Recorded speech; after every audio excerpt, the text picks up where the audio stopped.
What did you buy today? I bought 6 Busch Light, 6 Bud Light, and I love them, tall boys. Tall boys? How much would you drink a day? Well, what day? Regular day, I don't know, maybe a couple beers, depends. Weekends, maybe, 5 beer. 2 drinks a week. What do you think of that? Well, that's just not feasible, not in this country. Well, come on, man, 2 drinks a week, what's that going to do for you? I mean, that doesn't even get you through a day. A reasonable amount, if you're at home, you should be able to have like 4 beer. That's just 2 more. I mean, I'll have 6, but 4 is a fair number. But there shouldn't even be guidelines anyway. Why are you going to tell me how much I can drink at home? Well, I guess the idea is, would you be concerned that you're at a higher health risk if you're drinking too much? No. That's the main point here is, why are they telling me what I can drink at home? What, can I have 2 liters of pop? Can I have 2 liters of pop? Well, what's more healthy? 4 beers or 2 liters of Coca-Cola? Do the math. So I'm guessing that this information about the new guidelines isn't going to change your life. It's heartbreaking, and I can't even believe it. Rock and roll! Oh, wait a minute. You can't handle the tooth.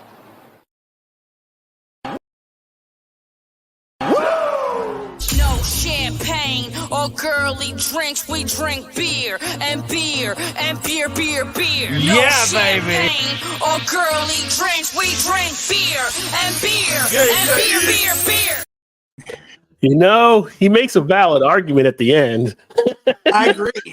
You know, I think I had that guy as a Lyft driver the other week. I mean, if he can have a 2-liter of Coke, what's wrong with 4 to 6 beer? I mean, which one's going to be more healthier? I would go with the beer. But I know now, if you're doing Bud Light and Busch Light, I can't say for sure it's worth doing that. I'd rather probably kick it up a few notches. But if that is your thing there, I mean, the argument can be made. You'd rather give me this sugar powdery thing that the companies are making to give me more diabetes quicker, or can I have a beer? Which, if you have enough beer, you probably can bring that on too. But anyway, it takes a lot longer than the chemicals and stuff they write on the side of the 2-liter bottle. So, interesting argument. I wonder if they have any issue with 4 beers and 2 liters of Coke. Is that a problem? I mean, other than the bathroom breaks every 3 minutes, I mean, that one's okay, right? Yeah, I mean, I don't see a problem with it. Who's to tell you what to drink? Why are they telling me what to do? Yeah, I mean, They probably also told him not to drink bleach too. I don't know if he followed that one either. Well, he was a Gen Xer, so I think he knew not to do bleach just as much, not to do Tide Pods as well. Yeah, I think I was thinking, I mean, Fear the Tooth. I think he probably had that down there. But yeah, I mean, who's to say what the right number of beers actually are to actually have? So it's just kind of funny. I saw that earlier, and that was in relation to some new health standards that came out. But yeah, it's funny. Yeah. I mean, like I said, he makes a valid point by the end of it. Like, what are you gonna do? 4 beer or 2-liter Coca-Cola. Which one's better for you? Well, apparently the guideline was 2 alcoholic drinks per week. Yeah, that's what he said. He's like, "What's the point?" Yeah, per week. Yeah. He's what's that going to do? Christ, that's per hour for me. That's why I'm out not drinking tonight. It's already over. It's already at our limit. I know it's an NA right now, but it's cool. It's all about your tolerance. I drank a beer.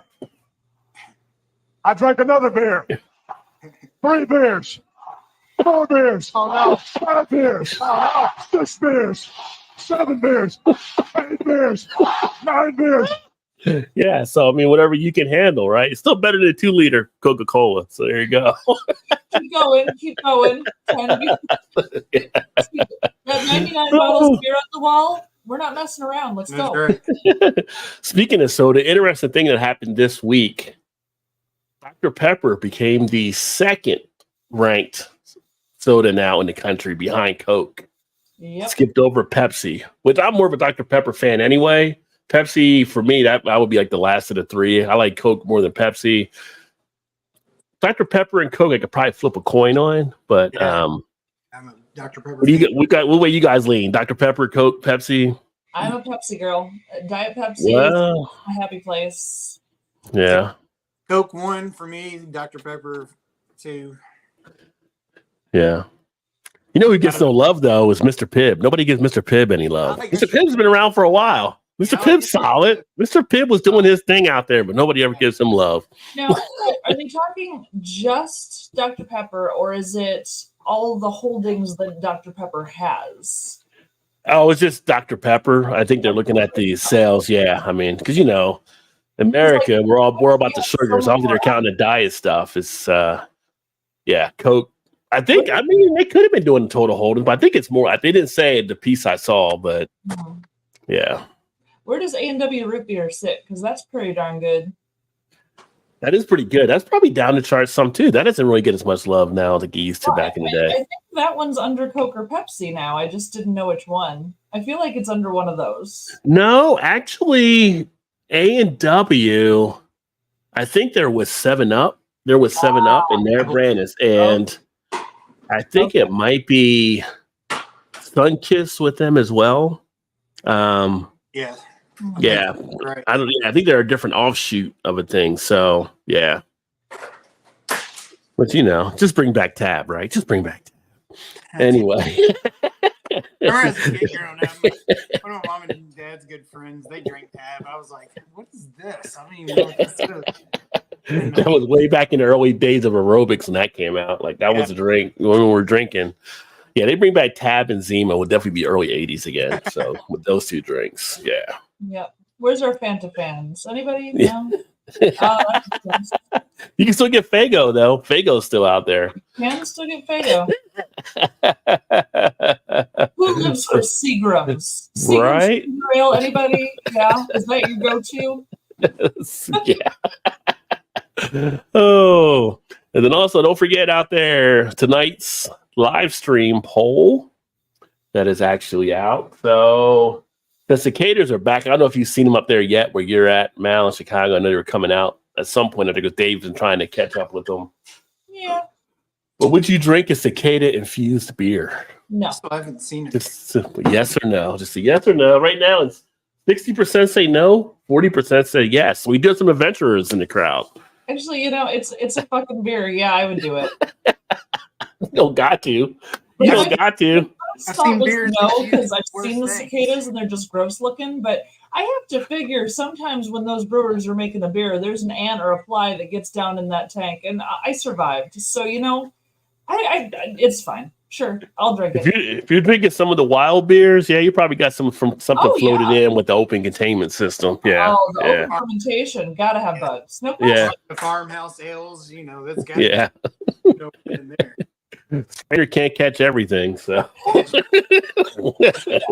I'd be on board for cicada beer, whatever. Yeah. I just like beer. Vanessa said, "No, stop eating bugs." They're nutritious. And you had said, "Ew." I can't say I wouldn't. I mean, my neighbors across the street had crickets as an appetizer one day, and I had that. So Well, as Joe would say, that's on you. they were surprisingly not bad. But you don't got any almonds, any pistachios. You just got crickets. I had all kinds of stuff. I don't know. I mean, I'm all about protein, but even I got to draw limits. When in Rome. Yeah. Upper lip wisdom tooth cracked horizontal. I see VA dental tomorrow. Oh wow, you still got your wisdom teeth in. Wow. Hey, I just had mine I taken have out two. 2 weeks ago. So Yeah, but you're a baby, Mal, so it's, you know. I'm 40. I ain't no baby. But I didn't have wisdom teeth on the bottom. I only had the top ones, so they didn't have to remove the top ones to make space. Same. Yeah. So, I only had the top two, but when I had one that cracked because I couldn't reach it very well with my toothbrush, so I had to have Yeah, you 2 weeks can't have a cracked tooth when that winter hits and that little cold gets in there. Oh yeah, you got to get that baby out. 3 weeks ago, I guess I had them pulled. Now I guess it's been. Did you get knocked out for your wisdom teeth, Todd? Yeah. You did? Okay. Because Soup's one of our guys in the gaming clan. He actually just got his out, but they gave him a local. They didn't even knock him out. I'm like, oh, you're going to not get the good drugs. But he still got the Vicodin anyway. But I'm like, just knock me out. And I can wake up and be done with it, you know? I already shot me up with something. He's like, I'll be back in a minute. I was like, okay. Next thing I know, I was on my way home from Shannon was bringing me home. I was like, damn, what happened? Is it already been here for a little while. I was like, okay. I had no idea. They're like, count down from 100. It's like 95 and I'm out. Like, yeah. Although I got wisdom teeth done like 3 different times. So first 2 times it was just one wisdom tooth that had to come out. And then last time it was 2 that came out to get all 4 done. But it was like, so I think one of them, I forgot to, the first or the second time I made her stop at McDonald's on the way home so I can get like a cheeseburger.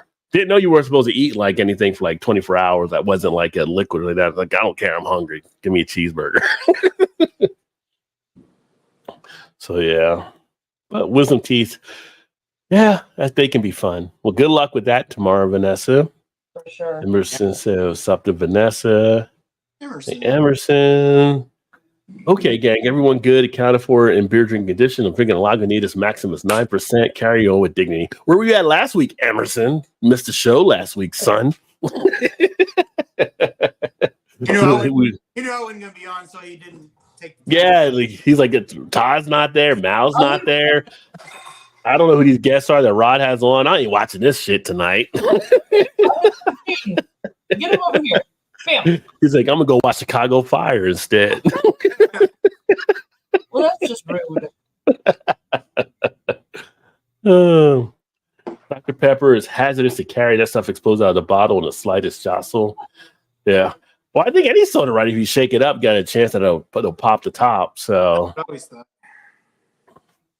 interesting story on Dr. Pepper. I can't remember what I saw that on. I don't know if that was on the Food That Built America or it might have been American Pickers like that. But when they went to the place that made Dr. Pepper, that's like one of those things that was like discovered by a young person too. So, the kid that did Pepsi was like 15 or 14 in like in a pharmacist place in New Bern, North Carolina, and basically, came up with the thing with it. But like anything, got screwed over, didn't get the deal he probably should have got because he just made this thing that's worth billions now, right? Somebody probably gave him a couple lollipops and all right, you're done for the rest of the day and go home. And that person sold it to like Pepsi Cola, became Pepsi Cola, sold it to some conglomerate. Yeah. But yeah, New Bern, North Carolina, if you ever get down there, the whole thing about Pepsi, went there once for a vacation and found that out when I was down there. In Atlanta, Coca-Cola. I would say for me, not everybody gets these Big Red. Do you guys get Big Red in where you're at right now? I got it when I was in Kentucky. I don't think I've seen it here really as much. I know Big Red though, yeah. I don't think you all do either, do you, Mel? I don't think so. Not that I've noticed, but I haven't been actively searching either. So I know a lot of times when you go into states that don't have it, and you always say, you got Big Red, and they always think of like the gum. They always want to point you to the gum. Yeah. I'm like, no, about the soda. And they're like, what? I don't even know what that is. Well, back in some Carolinas is like Cheerwine or something. Cheerwine. I finally did have Cheerwine a couple years ago, and that's actually pretty tasty. It's pretty good. And what's the one in Pennsylvania? The Birch beer? Birch beer is another one. Yeah, that's how. Yeah, Birch beer is good. So sweet though. I know, but we don't get them. Yeah, I can't get them here. Growing up as a kid, 2 of the favorites used to have were Welch's Grape. They had a really good grape soda and Tahitian Treat, which was like a fruit punch soda. That they sell it in Canada still, but it's not Tahitian Treat. It's like Tahitian something else they call up there. But that was one of the best fruit sodas I think ever created. Like you didn't put a wine punch against it. It didn't even stand out. Like Tisha Treat was the bomb, but then it's like so loaded with sugar. I think they stopped making it, or some places don't carry as much as they used to. I think my dad always liked the sun-kissed one. Sunkissed orange, yeah. Sunkissed had a grape at one point. I don't know if you knew that or not, but they had a Sunkissed grape with the orange. I remember that. They don't. I don't think they have it anymore. I think they got rid of the grape after a period of years. But yeah, they had the Sunkissed grape. It was all right. It wasn't terrible. Yeah. You also got Vernon's ginger ale, but everybody kind of knows just Canada Dry ginger ale. Ginger ale is kind of like that one soda that's kind of like, I don't know. I feel like that was like kind of the ones that were more for the dainty crowd, kind of like you had a ginger ale, you were kind of in a soda, but a little bit more of an upscale type soda, right? Ginger ale. Yeah. It's like He can't drink ginger ale anymore because when he does, he gets sick to his stomach. oh wow. Can you do ginger beer? No, ginger ale. His parents used to make him drink ginger ale whenever he was stomach sick. Yeah. So now if he drinks ginger ale, his stomach starts to hurt. It's totally psychosomatic, but it does it every time. Like he gets sick to his stomach whenever he has ginger ale. Well, I'm wondering what happens if he does ginger beer. Does he have any effect? He's fine with ginger beer. It has more of a Okay. bite. So it's not the ginger. Okay. It's not really the ginger then. It's like in his head, it's like a somatic thing or whatever. Yeah. He loves Moscow mules, but I think it's the Verner's ginger ale. It has Oh, the to be Vernon's ginger ale. Vernon's ginger ale. Yeah, that's one I was mentioning. If he even tastes it, his stomach starts to hurt because he's so used to having those two associated from childhood. He's been traumatized by ginger ale. His psychological effects on that one. Yeah, I did like 7-Up too back in the day. So but it's kind of funny now because like Sprite was so big for so many years, and now we got the one from Coke or whatever. What's it called? Sierra Mist. No, not Sierra Mist, because they got replaced with the new one they got. It's the one that does the NBA sponsorship with the lime and the lemon little characters. What the hell it is though? Coke does Coke make it? Whoever's not the one that makes the other one. Who makes Sprite? Is that Coke or Pepsi? Coke does Sprite. No, Coke does Pepsi. Sprite. Yeah, so it'll be Pepsi that does this one here. Pepsi does Mountain Dew though. Well, that's not the same now. So they had the Mountain Dew, and then they have this one because Pepsi did have Sierra Mist, I believe. That was them as well. Starry. Starry, yeah. I feel like when you look at the Starry stuff, I feel like it's just so bootleg kind of looking at it. Like the artwork on it and everything is kind of like. It does kind of like they made it out there. I feel like I got this at a bodega down the street somewhere. Like I don't feel like this is like a top premiere, but I've had it. It's actually not bad tasting at all. It's pretty good. It's just I don't know, the whole Starry thing. I just haven't caught on with it. I just feel like it's kind of bootleg. That's all I can say, I guess. I'm raising my hand. I have a question. Can I drink? Can I drink now? Yes, of course. So you got an NA beer. You already popped mine, so. Yeah, we never wait around here.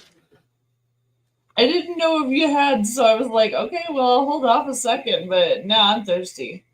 I'm having Untitled Art Non-Alcoholic American Gold. So less than 0.5% ABV, so I am not allowed to drink with my medication. But I'm making a little 0.5%. There again, showing a spot for NA beer. That's right. What do you got? True. Oh, this is empty out the fridge night for me. So I'm drinking one I had a couple weeks ago. Evil Twin Brewing, the Modern Hipster IPA. Oh, okay. I like that can. It's pretty. Yeah, it's pretty modern.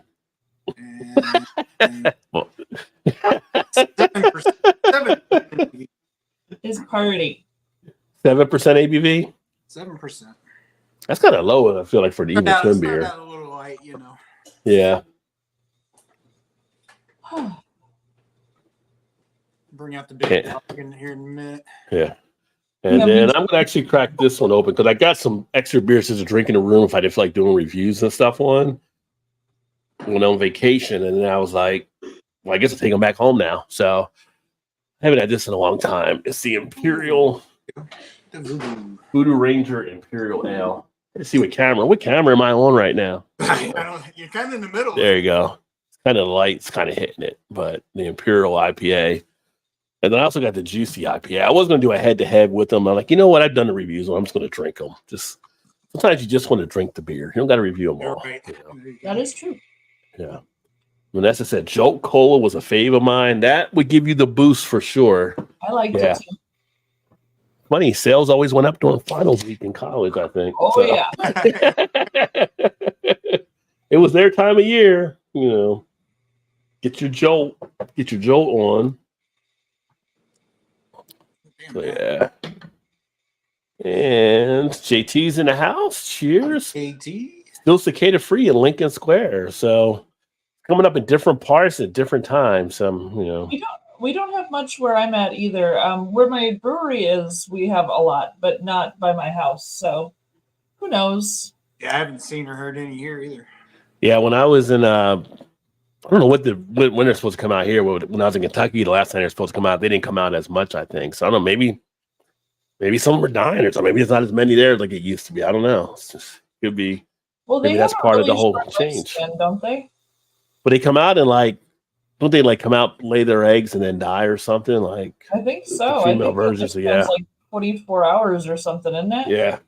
Yeah. So once you're out, and that's it. RS in the house. Cheers, my friend. Let's get the Bud Light out. The Bud Light or Bug Light. He's saying Bug Light. Yeah. Yeah. Getting a little tighter, 57 to 43. Now 43 saying they would give a cicada infused beer a try. Revolution's Pursuit of Freedom's Sangria Sour Ale. Very nice. Nice. Big Daddy, cheers. Mallory better have scored an MGD by now. You think I can walk around to goddamn Benny's right now? I can barely walk anywhere. It took me a half hour to get up the stairs to get to the computer for this. So I can walk around no Benny's right now. I'm on a cane. Well, you got to send Chew. You got to send Chew out to get it for you. That's what Chew's for. Chew, your new name is Gopher. Go for it. Go for beer. I can't tell you how many hot cups of tea he's made me over the last few weeks. I can't lift the damn kettle. A good man helping you out. That's what he should be doing. There you go. Let's see, all wisdom teeth still in. Got a military retirement with them. It was a fest to behold. Yeah, having all your wisdom teeth in, you don't see that a lot. Oh. Dave's in the house. Cheers, Dave. Beer in front. Welcome, my friend. Oh, happy belated birthday. I missed your birthday last week. Yes, last Thursday was Dave's birthday. So he came up for a little bit then. Happy belated, man. Second that. Big Daddy says, I have all four of my wisdom teeth out in the army in Germany. So you got them all taken out then. During a teaching lesson, just Novocaine, a lot of repeat visits from complications. Ooh, left part of the tooth in. Terrible. Oh, wow. Ooh. Yeah. Oh, no. That would definitely suck, my man. Yeah. One of them they had to cut out, so it was like they definitely had knocked me out. But they knocked me out from all. But that one was like, yeah, there's even a question of you getting knocked out on this one. You're making my face hurt. Stop it. You know, because if it gets too embedded, they got to go in and cut it. So yeah, you got to cut it. I'm about to cut it right now. You keep going. I'm going to be cutting this right now. So last week, to a goddamn Canadian commie fascist, Johnson. I was in, but pretty laid back. LOL. Is that what they're calling this show now? Well, you get enough Canadians in and out, so yeah. Which will be in Canada next week because Shane and Ray were both on together last week here. Paul in the house. Cheers, PA. So Paul will be up in Niagara with us, so he'll be up for the trip. So, woohoo, Paul! So that should be a pretty interesting, fun time. I'm thinking. I was talking to Shane about some of the stuff earlier today. You remember when I was saying that 99 bottles of beer on the wall? Oh yeah. Oh yeah. Oh yeah. The Brutus cicada is ravaged by a fungus that turns them into sex zombies. Yeah, they come out, they mate, and they die. At least like the what is it? The praying mantis, where the female bites off the male's head after they have sex, whatever. That's kind of cruel. Yeah, it sounds like a great idea to me. There'll be no follow-up date. Yeah. Except ew. Just saying. Savage. Yeah. Burst beer is good. Moxie is not. Is Moxie a type of burst beer? I take it then. Maybe. You would too if you only had 24 hours to live. I was talking about the sex slave thing. Yeah.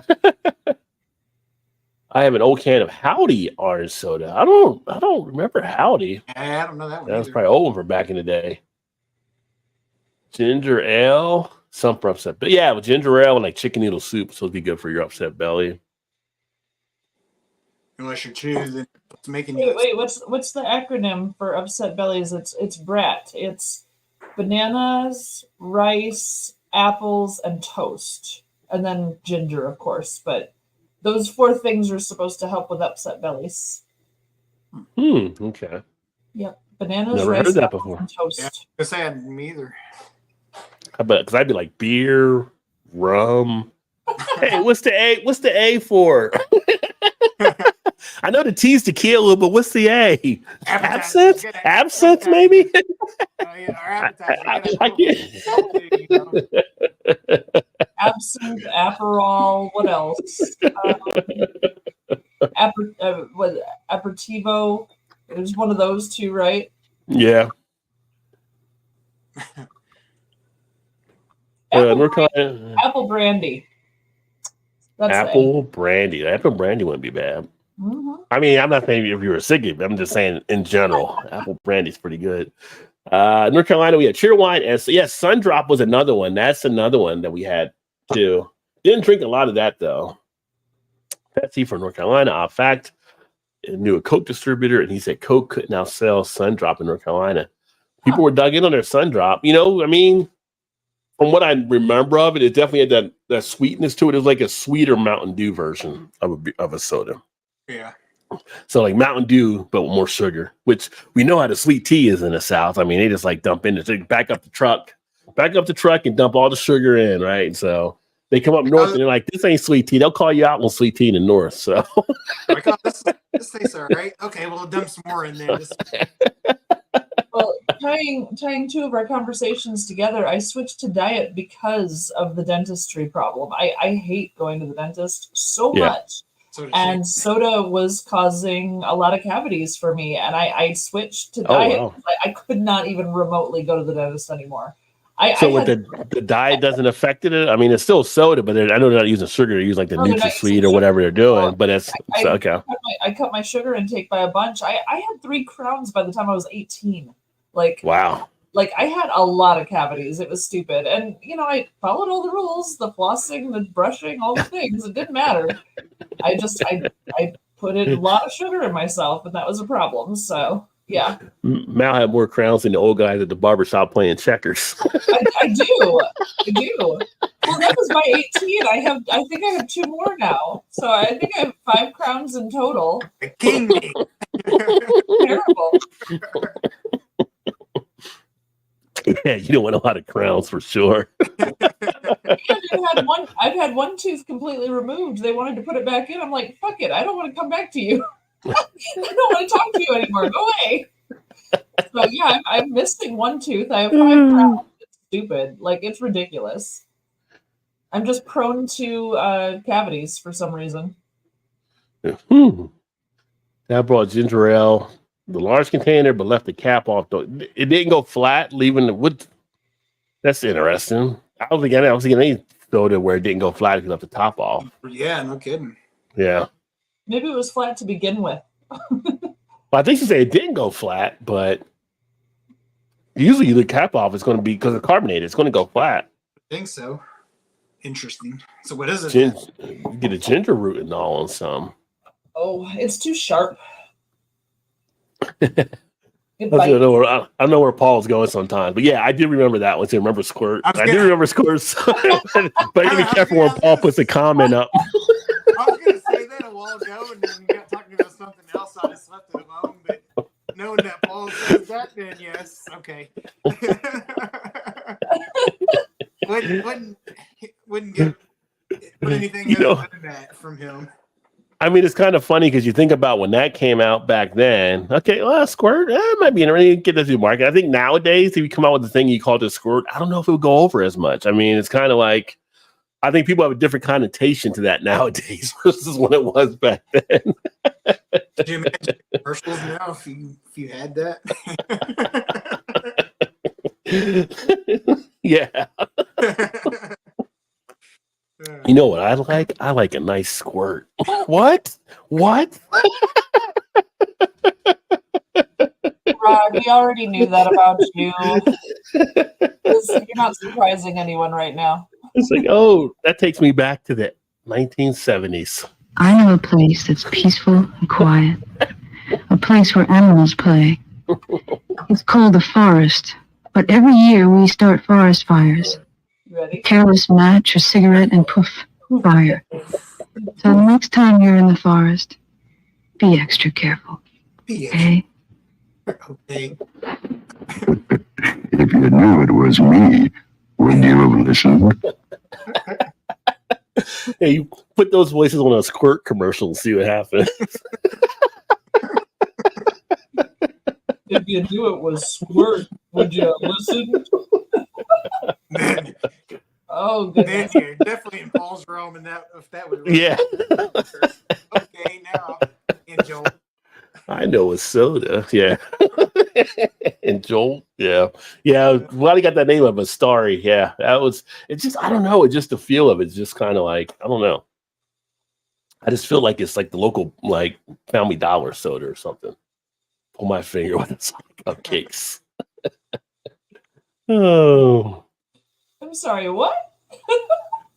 No alcohol with meds is an old wives' tale, Big Daddy says. You can drink alcohol. Don't you believe it? Sure. Again, me getting downstairs to where the alcohol is and back up here I'd be missing for an hour. So yeah. No, I had one of the guys I used to work with. He had his wisdom teeth out, and I was like, "Oh, they'll give you like this, and you'll get a Vicodin and stuff like that after. Just go home, crack open a beer with the Vicodin, you'll be fine." He came back to work a couple days later. He's like, "Are you trying to kill me?" Like, I didn't know your tolerance couldn't handle the Vicodin in a beer. Oh, I'm not a doctor. I didn't prescribe it to you. For me, like, go ahead. For me, well, I was fine. I didn't know you were going to be like seeing freaking animals and stuff in your head. You're going to be delusional. I didn't know that was going to happen. No, never take doctor advice from someone that's not a doctor. Jeez. Were you taking candy from the van guy too? So yeah. definitely. No alcohol without my meds. Just started antibiotic. Yeah, you get no one take with the antibiotic for sure. The cicadas have about a 4-week lifespan. Oh, really? So it's not that okay. So it's a little bit longer than we thought. With most of the meds, yeah. I'm working a lot in the ritzy Chicago suburbs. Cicadas from hell. Oh, so you got them out there then? Yeah. Yeah. So like North Shore stuff. Yeah, that's where my brewery is too, North Shore, and yeah, we got them. Yeah, I had one crawling up my leg the other day. I was like, ugh. See, I've never seen them even when I think back as being a kid. I don't know if we got them that much in New Jersey, but like people would talk about how bad they were, like walking just to the car from the house, and they'd be all in your face, and you'd be like, I've never remembered that much out there. So, yeah. I feel like I remember my dad getting hit in the shoulder with one when he was riding his motorcycle once. Yeah. Like a little bruise, like right on his shoulder. Oh, yeah, that smacked him. Yeah, probably a big one. Yeah. Ball hitting you, you know? Yeah. He's going 55 miles per hour on the bike, and that damn cicada just bam.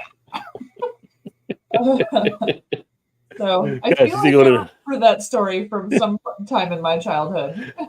You telling that story about your dad makes me think of me, myself, and Irene when Jim Carrey's like the bike cop, and he's got the bike and all the bugs are in. Gross. It's like taking a come out of his teeth. See, he would try a cicada infused beer. Probably. Chew sounds worse. We're getting a little more pushback. We're down to 62% said no on a cicada infused. Oh, and PA says subscribe, Dave, beer in front. So there you go. Nice. Good to be connected. And yeah, definitely check out Paul as well, Dave, too. Just kidding, Chew. I've had Moxie. It's a soft drink made somewhere in New England. It tastes pretty bad. I can't even describe it. So it's basically like the soda version of Malort.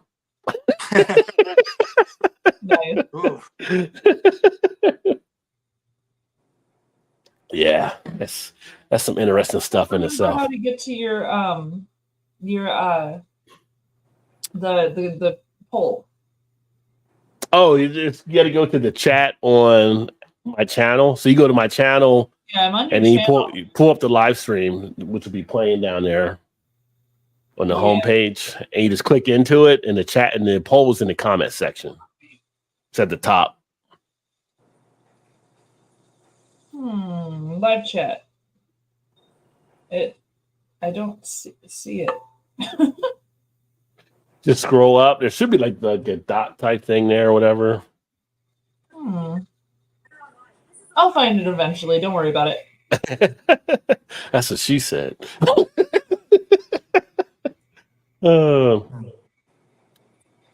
Bottles, Moxie of Pennsylvania has a plant. Do you ever have ski? Lemon lime pop? I have not had ski. I have not. Actually. But the Dave's thing there, that's kind of an interesting thing there too. So growing up, and I think Todd, I already know your answer, I think, and Mal might be the same because she's kind of just north of you there. Was it pop or was it soda? Oh, for me it was pop until I moved to the Caribbean, and when I was there, if I walked into a place and said, "Can I get a pop?" they would stare at me because they didn't know what the hell I was talking about, and I had to retrain myself to say soda, and now I say soda. So people yell at me here because I'm bad. They don't put ketchup on their hot dogs either, so they can't be perfect. I love ketchup on my hot dog. I love ketchup on my ketchup and dill pickles, dill relish. Dill relish is my See, that's like a Northeast hot dog right there. Beautiful. Yeah. What about you, Todd? I'm one of those weird ones. I just say Coke. Can I have a Coke? And I've gone to restaurants and they're like, well, "We have Pepsi." I'm like, "Okay, that's fine. Okay." Yeah. Never called it soda, or never really called it soda or pop. So I always just called it Coke, whether it was Coke or not. That's what I've always called it. Okay. That's interesting. That's because a lot of times that's like people in Atlanta will do that because of Coke being out of it. So like you think of people in Georgia, but you weren't in Georgia, so it's kind of interesting. Yeah. It must have been. I guess my family must have said that. I'm not really sure. We never. Yeah, like I said, we never used either one of those. So it could have been a pretty good subliminal advertising at the movie theaters when you were a kid too. Because what did we study? Like how they used to cut the film and put in the Coke commercials. That's why people would always get in the habit of saying Coke going to the theater rather than a soda. Yeah, it becomes subliminally in your head. Damn advertisers. You're like, "Well, we only have Pepsi products." I'm like, "Okay, that's fine. I'll have a Pepsi then." Like I don't, Yeah. See that I'm more like they say that, so I'm like, nah, I don't want a Pepsi. Do you have like this or that and everything? And then like your Pepsi, so you guys have Dr. Pepper, right? Or get like an alternate or something like that and everything. I don't know. It's just I felt Pepsi's just a little more too sweet for what I want now in the soda. Yeah, I'm not. If I had a choice, I wouldn't usually drink Pepsi either. Well, to be entirely honest, because I only drink diet, I just say, "Can I get a diet?" And whatever they have there, is what I will take. But some places will have the diet and freak out if they have more than one. I'm like, "Oh wow, I get choices." Ooh. Yeah, see, some will have the diet and the zeros, and they're not the same. Yeah. So they'll have Diet Coke and they'll have Coke Zero. Yeah, so which I like the zeros. I'll do the zeros, but yeah. Anyone missing Pepsi Clear? Not since the 80s. Actually, when I was a kid, the gas station in my little hometown had a pop machine, and you would put it was 1 quarter for a soda, and I would get RC Cola. I loved RC Cola. RC was one from back in the day too. That was pretty good. Yeah. Royal Crown. I think that's what gave me all the cavities. Yeah, my brother loves RC, and anytime we can get, whenever he can find them, he buys them. Oh yeah. Yeah. I'll drink those over anything. No, I loved it. I loved it as a kid. Yeah. There was a Fanta sodas too, and they had the different flavors for Fanta. So yeah. The Moxie I know is made here in Catawissa by the local soda company. Okay. Yes, PA, Polar, and Worcester. Almost said Worcester, but it's Worcester. It's bottles Moxie for them as well. Yeah. My grandpa was from Mississippi. Sweet tea is a syrup for me. Yeah, I mean, you get out there, and it's just like, how you like your sweet tea? It's good. It's good. My grandma was in Arkansas, so same thing. It was 2 cups of sugar in the saucepan. You drink 7 tea, Wilford's knocking at your door. He's calling you. He's like, let me take this call from Wilford real quick. He's like, I see you got the sweet tea. Yeah, one and done. That's your life. Welcome to my world. Dad always drank the ginger ale flat. Oh, so he took it off the top to make it flat then. He liked it flat. Okay. Gotcha. I was going to say, yeah, if you leave it off, it's going to go flat for sure. I was thinking, Gorilla, she doesn't go flat. Tab, Squirt, Jolt, Mellow Yellow. Yeah, these are all names of sodas, but if you were in another chat somewhere else, you might be like, hey, are these like new things? Let me go to Urban Dictionary and check this out. No, don't do it. Don't do it for the love of all that's holy. They're like, hey, baby, what's your number? Do you promise?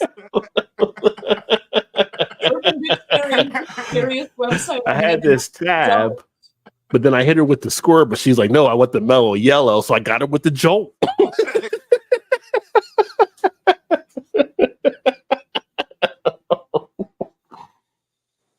Yeah.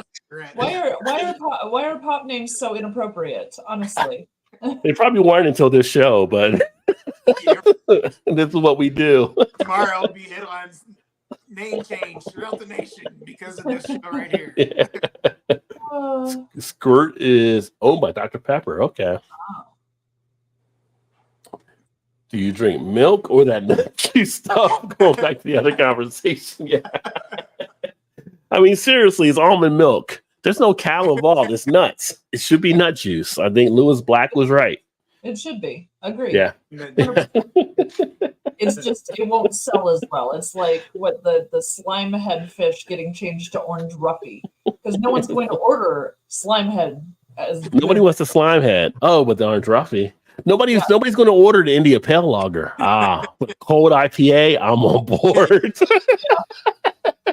All about it. Exactly.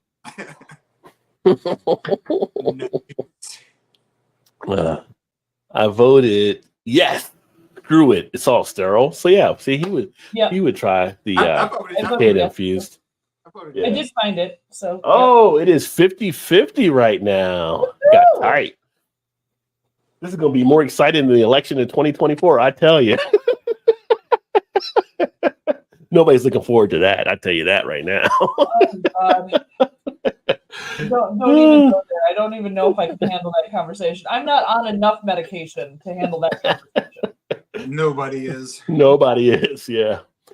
Moxie was actually one of the first soft drinks first made in the 1860s. It's like a much more bitter herbal root beer. Oh, okay. Oh. Huh. Yeah. I've never come across it. Mm-mm. It sounds interesting, though. Popping up, but anyway, it's different. Well, see, he's out in North Carolina, so it's going to be pop down there. So, yeah. But it's like it's soda. If it's formal, it's soda pop. When we call it pop, you're going right to the last name. You're cutting off the first name. So, right. If people call it soda, that's kind of the beginning of the soda pop. So it makes more sense. But, you don't call Wheaties teas. I mean, you can't just go to the back end. You got to the front. That made no sense whatsoever, but you know what I'm saying. Do we know? It might have been offensive, but I enjoyed it immensely. That was lovely. Can I get some of those teas? You want tea? No, tea, the cereal, Wheaties. Yeah. I'm gonna have Yeah. New Orleans was where Barq's root beer was first made. Big Shot was another local brand which came in dozens of flavors. Barq's is another good root beer too. I did like some Barq's back in the day. Barq's, they're root beer with caffeine in it, I think. Yeah. Barq's. I'm trying to think Barq's versus A&W. I'd probably give A&W a slight head, but Barq's gave it a little bit of a run back in the 90s and stuff on some stuff, I thought. But A&W is like king of the hill in the root beer. I mean, yeah, A&W. Yeah. It's my wedding vows. My wife can't call it pop. doesn't call it pop. There you go. that's funny. Sauerkraut and spicy mustard on a hot dog. There you go. That can work too. Although I like that like on a brat. Yeah, I prefer that. I have like the sauerkraut and the spicy, but I can do it on a hot dog. Yeah. It's funny, like in West Virginia, one of the things they like on hot dogs pretty popular was like coleslaw on a hot dog. Is that something they do down there? And obviously, no, it's not bad. A coleslaw with like some mustard or anything that's pretty tasty. In Ohio, like they got the Cincinnati chili, which for people that come from around the country, what they think of chili is not the chili you actually get there. Like, what is it like? It's more of a chili sauce because they use like cinnamon and chocolate in it, but it's kind of like a sauce layer with the grated cheese on it, which I really enjoyed in Detroit the Detroit dogs with the meat sauce on it. Like I don't know what that is really, but it's kind of like a chili dog, but it's like a meat sauce. Let's just say Detroit and meat sauce. little concerning because it's Detroit and they're putting the meat line. I'm like, you just don't know. I just feel like that's one of those cities you throw meat sauce out there. Like, proper term for the Detroit hot dog. I can't recall it off the top of my head, and I don't know if she's probably serving customers right now, so he's not going to jump in and help me with what it's called. But they have a specific name for it, I think. But the Detroit pizza, I like the Detroit pizza. That's kind of the style that Jets uses, which is pretty good. Well, yeah, they do the herb-infused crust, which is really nice. Coke, soda, pop, all used here. Thanks for calling it pop, Dave.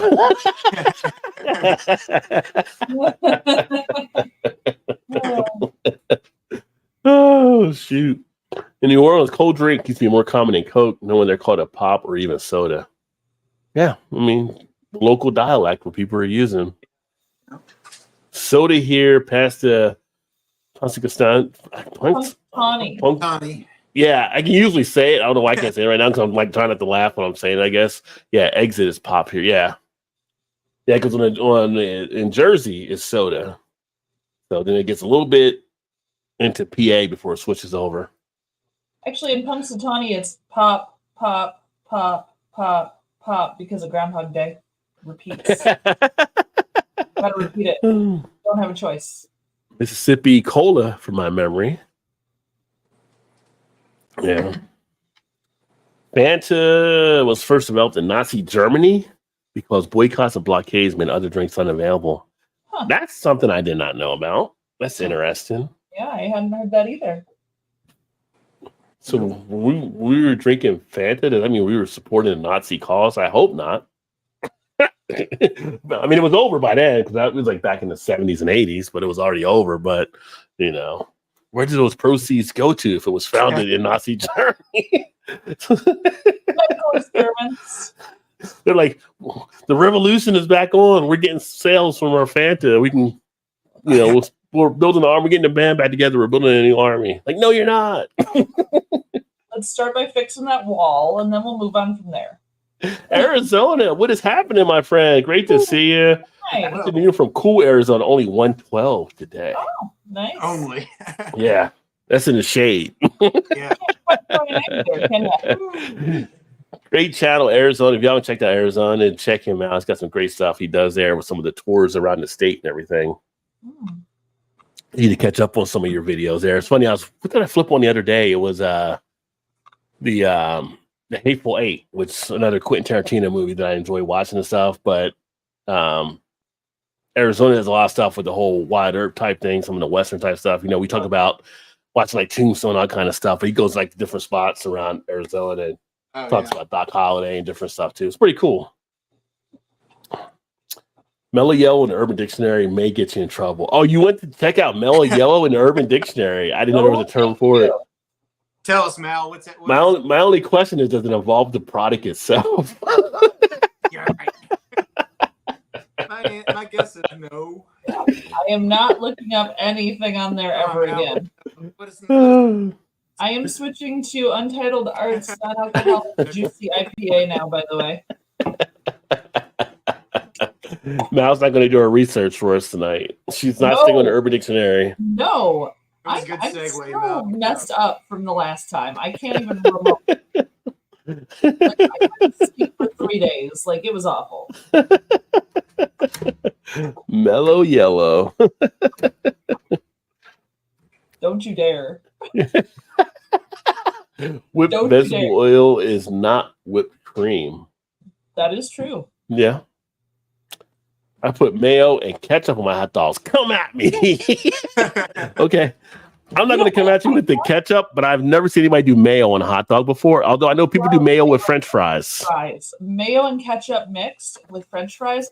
Delicious. Love Janet it. does that too. She'll do Well, you can buy it now. They do have mayo chip, which is mayo and ketchup together. Yeah. Or mayo chup. Yeah. Now, there was branding they could have worked on right there. Mayo chup. Yeah. I mean, marketers are doing what they're doing. I can't say they're always smart on it, but yeah, you can buy them together. It's Ketchio. Ketchio. That sounds like a yogurt. I just don't see mayonnaise being something I want to dip the French fries in. It's of course, delicious. I say the same thing about Frosties too, and people seem to do that. So that's good too. Yeah, I've never done that either. Used to do that as a kid. I like my French fries with ranch as well. Ranch with a little Frank's hot sauce in there. Yeah, pretty tasty.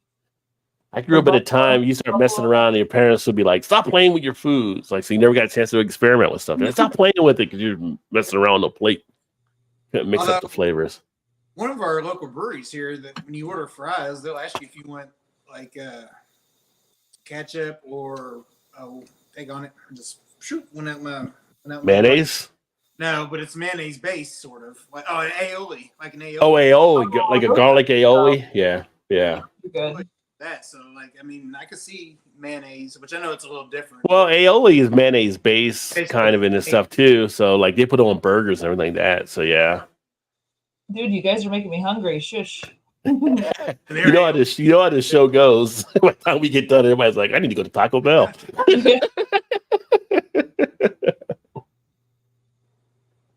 Thank God for DoorDash, right? There you go. Yeah, mayo and ketchup on a hot dog. I don't know how I'm feeling about that. That's interesting. I'm kind of conflicted on that. I mean, yeah. As long as you leave off the cicadas, I would try it. You never know until you try. Oh, he said, just kidding. But I think the whole Chicago version for ketchup on a hot dog is hilarious. Yeah. Yeah, like I've seen like people like they said he got yelled at and stuff in Chicago asking for ketchup on a hot dog before. Oh, like, I hate ketchup. Like they order a hot dog, they're like, "Where's the ketchup?" And like people get mad at them or something. Yeah, it's like I have been yelled at for getting ketchup for my hot dog. And but I'm like, well, what are you gonna do? You're not eating it. What's your problem? Yeah, it's like, who cares? It's not for you, so who cares? They're like, "Oh, you're gonna ruin my masterpiece. It's a freaking hot dog. Is it really a masterpiece? Come on, man."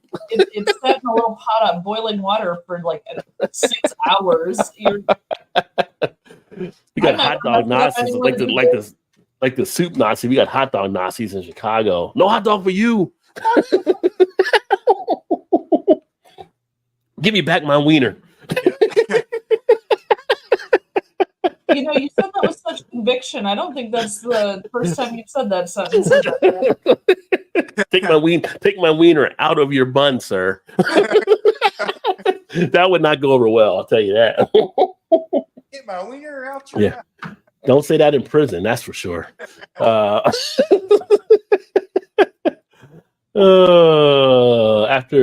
Puxatani, you're getting close to Yinzer Island. Or Yinzer Land, not island, but Yinzer Land. It's funny. Close. Yeah. So driving down to Virginia Beach and driving back from Virginia Beach, usually it's like a 4.5 hour ride or whatever. Going down, it took us a little bit longer going down, but usually I'll play music on the satellite radio, but after a point, you can only hear songs for so much. I throw in like the Comedy Central type stuff. And one of the comedians was actually talking about yins and explaining to people in the crowd, if you ever go to Western Pennsylvania, you start hearing this yins or yins, and he's kind of breaking it down. It was just like funny because going to WVU, it brought back memories of all my friends that were up in the PA area. So, yeah. The Utes. I'm actually from Western New York. It's pop, sub, wings, chicken wings, Vadi, vodka, Bills, my American NFL team you must love or leave. Guy, dude, za, pizza, light beer, Labatt's light. So, way to break it down. Unadapted in the house, up, lady and gents. Does that mean pops is not used in terms of endearment for a father in those regions? Well, they still use pops for that, but yeah, some places they pop for soda. I still call it soda. Occasionally, if I'm around enough people, I might say pop because I just got to kind of get used to colloquialism of it. So, most of the time it's soda. When my dad popped in for a minute and said that thing, I said, "Hi, pops." So yeah, I apparently do it. Sprecher is the best root beer. I never heard of that one. Sprecher. It's in like Lake Geneva or something, or at least they have a Sprecher up there. I've heard of it. So good. Delicious. Now drinking a half-acre Daisy Cutter 15 tropical pale ale. Yeah, Daisy Cutter just had their anniversary. I know Dave had talked about it on his channel and stuff like that, everything for half acre. So you guys got a bunch of different Daisy Cutter flavors floating around out there, or variants, I should say. Best thing Tarantino ever did was write True Romance. I would give you that. True. I'm still a fan. I still watch that movie from time to time when I catch it on. A lot of people, more people might know it now that didn't before, but yeah, he was the one that wrote the True Romance screenplay and stuff.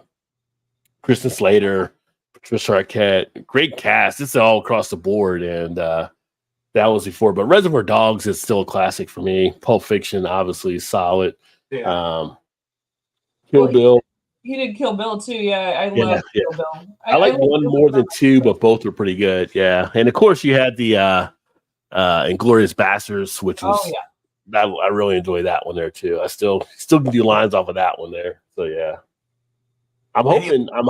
I mean, I know you was talking about retiring, not doing anymore, but I really want to see Kill Bill 3 because I want to see when her daughter grows up and goes back after Uma Thurman, which is the thought behind they think that's going to be. So yeah. For Copperhead's daughter, right? The girl who was Copperhead. Yeah. Or if it's something that goes after her, or it could be after Uma Thurman's daughter because she'd also be growing up too. Yeah, so we were about the same age. So. That could be kind of interesting. Yeah.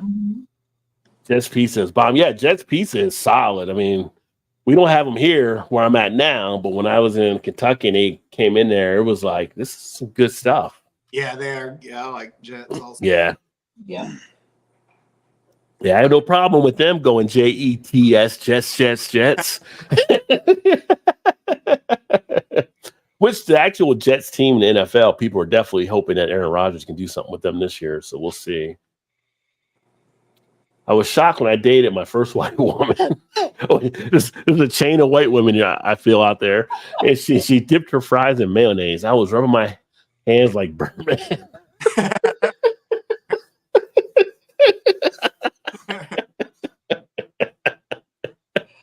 Oh, man. Oh, God, that's funny. Oh, yeah. I mean, I don't know. I feel like when Pulp Fiction talking about the mayonnaise of John Travolta and Samuel Jackson, that kind of prepared America kind of I feel like that was kind of a launching point. Like, obviously, some people might have been doing it here before them, but after that, I feel like people may have experimented and done it. And it became like this thing to actually do. Because before that movie came out, you didn't really hear about people doing fries and mayonnaise. Right? You didn't like in the late '80s, mid '80s, early '80s. You never heard about people really dipping their fries. I mean, it's usually ketchup. Well, Yeah, I don't know. I feel like she probably always done that. when I lived in the British Virgin Islands, all the Brits did that. But see, that's overseas. I'm talking about here in the States. Yeah, In the I don't States, know, in I the don't know if States, it might have been a British thing that came over too. So You're probably right. it could have been a European thing because again, when they did the movie, they were talking about France, right? So I'm just thinking here in the States, I don't remember anybody like growing up as a kid, being a teen and age where they were like dipping their fries in mayonnaise. Yeah. Like you never had a side of mayonnaise with your fries. because You just had maybe mayonnaise on a hamburger. But then later on, after that movie came out, you started to hear about more people doing mayonnaise with the fries. well, fish and chips was with that vinegar sauce and mayonnaise. Like you would have like the mayonnaise and stuff for. Well, like, for fish and chips, but chips there was fries, well, it was tartar sauce. It was tartar sauce and the vinegar. which is made from mayonnaise, right? But yeah, but people don't. I mean, tartar sauce is different than mayonnaise because it has the relish and all that kind of stuff in it. But people were doing that with the fish, but the fried part, the chips, they were still using ketchup. That I saw a lot of people that would do. Not overseas again. Here in the States. Here in the States. So I just feel like that put more of it out there for people to actually try, possibly. And maybe I just didn't see. Maybe I just didn't see it. Maybe it's just I was in the ketchup circle, not the mayo circle. You might have become more aware of it. I feel like that they'd like that office space when he's talking to his friends like about the chicken to office on Mondays. He's like, "Hey man, you ever seen anybody dip their fries in mayonnaise?" He'd be like, "No man, hell no!" It to beat their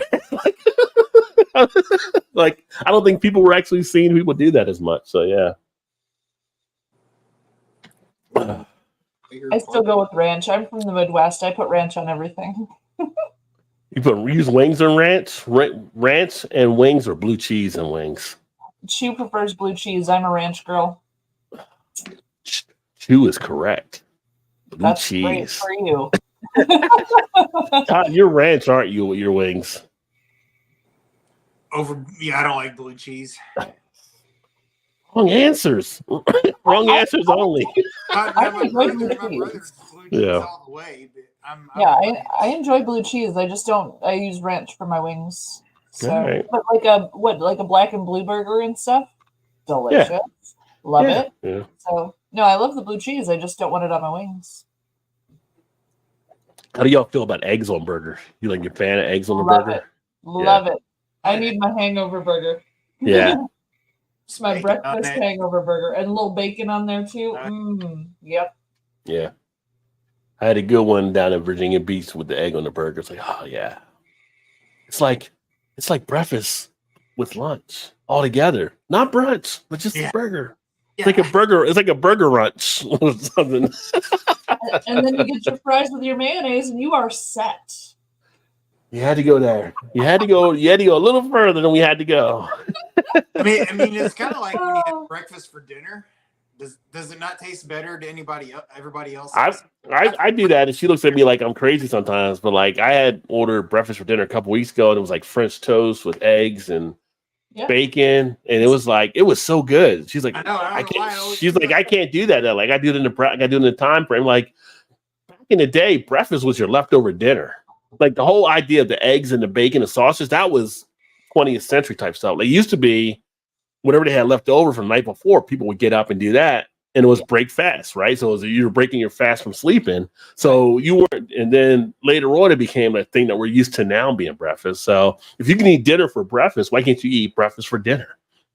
It all works out. Well, I meet Shannon's dad and brother just about every Saturday for breakfast. Yeah.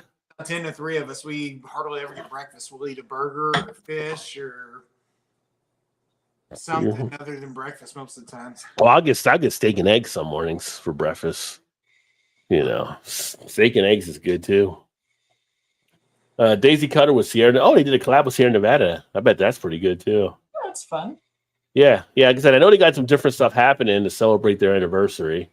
Liz picked up mayo and fries when she was living in Germany like the 70s. Yeah, like I say, so over in Europe, it was more common, I think, than what it was here in the States. Because in the States, you didn't really see a lot of people doing that. I didn't, and stuff that I've seen or remember.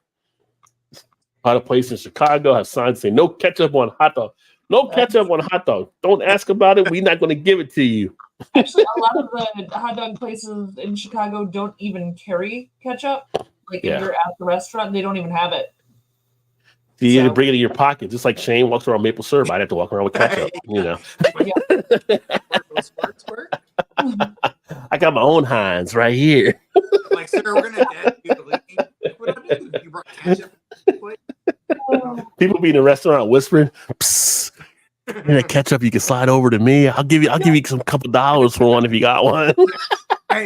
You got any extra those little packets, man? I'm going on hot dogs in Chicago. I'm a ketchup pusher going around hot dog. Hey, you want some ketchup on that? I got some ketchup right here. You want some ketchup? I need the packet. Give me the packet, please. I need the packets. I can't keep going. I can't.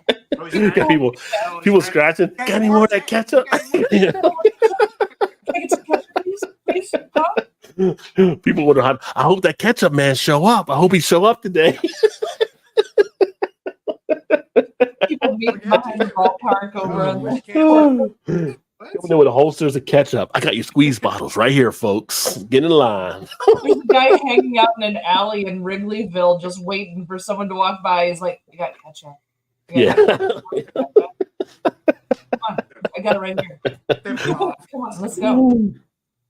No big day like Heinz, big tub of ketchup on the label, Chicago dog sauce. A fried duck egg on there. A fried duck egg. That'd be something interesting. I've never had a fried duck egg. Not me either, I don't think. Spectre is actually a brewery from Wisconsin. Excellent. Belgian triple. Wisconsin. You know, the cheese state. Well, yeah, that's Lake Geneva, right? I'm pretty sure they're from Lake Geneva. Lake Geneva's Wisconsin, yeah. And it's hold on, Sprecher. I can't spell it. Sprecher. Sprecher with the Sprecher. Sprecher Brewery. SP Rector. Not Sphinxter. It's Glendale, Wisconsin. That's after 10. That's after 10. Yeah, we're not even close to that yet. Bigger yolk in it. Okay. Duck egg has a bigger yolk. Nice. Yeah. Well, I'm thinking Sprecher. Maybe that's a different one because there's a Sprecher Brewing Company in northern Milwaukee. I don't know if that's the one he's talking about, but I went to at least an offshoot or something in Lake Geneva. Their root beer is too. It might have been like one of their did they have beer there, like a tap house maybe or something for them? They were a tap house too. I had my what's the bachelorette party in Lake Geneva, and we went there for the beer and stuff and tried the sodas too. But it was fun. I see Spectre soft drink all over town, but they can't sell their beer in Illinois because reasons. Yeah. Freaking distributions bullshit. So yeah. I need to get another beer, so let me grab that while you guys continue the conversation. Good way to start. That was the best start ever, right there. I can't read comments either, so can you read comments or no? I can, but he caught up. Okay. Caught up already. Dang, that never happens. Oh! Big Daddy Mojo just wrote, "They have it at Mariano's. I get it a lot." JT. Oh, there you go. I did it. Which I think Todd, you got a second beer, didn't you, earlier? Like, what did you get there? Did we mention it? Oh, I got a 2014 Bourbon County. Oh, going deep in the crates. Nice. Actually holding up quite nicely, so. Nice. Does it have bugs in it? Do what? Does it have Bugs? in it? No bugs. Okay. We all like beer here, that's for sure. So it says. So this, I think this was the last year that they actually was in 12-ounce bottles, if I'm not mistaken. Oh, nice. Where they went to the bomber sized or 16. Well, they went to. It got ripped off, is what you're saying. They brought it back in a 12-ounce like 2 years ago, I think. Here, because wasn't like we talked about it before. I remember the Total Wine did have them in the 12-ounce bottles a couple years ago. Yeah, when I got here, but I didn't get them because I already had the other stuff. 4-packs then. They're 4 12-ounce bottles. Yeah, that's what it was. Yeah. Thanks. I looked for it. I may not have seen that too, but don't get that store that much anymore. Here you go. I can't remember now. Yeah. Well, I'm actually going to keep it rolling with the Voodoo Ranger. And I'm going to go ahead and crack open the Juice Force IPA because this is another beer I need to get out of the fridge because I picked it up when I was down there and didn't drink it. So, Yeah, it's a solid. It's a pretty solid. yeah. I mean, the one thing is they definitely get you on the price there. I don't think you can see on that camera. I just switched to the other one, but $4.99. Regularly here is $2.99. But it was Virginia Beach. It was right off the strip, right? So they're going to jack up prices for the tourists. So I was like, yeah, you know what? Extra $2. I mean, I'm getting a 19.2 can. All right, I know what to expect with it, but yeah, That works. yeah, I know you're screwing me, but I want to go ahead and take it this time because It's that's all I can do. I'm here. I did get a nice little setup when I was down there for a little bit, a couple things. So it's like Todd didn't ask me, like, did you get any deal? Like usually when I go down there places, but I went to one of the breweries and they ended up gave me the industry like 30% off discount or whatever, which was pretty cool. They didn't need to do it, but they were like, oh no, we want to do it. And they were a really cool brewery. And then went to another place and I had a couple of places at the hotel where couple of beers just given to me like when they were doing stuff, so it was pretty cool.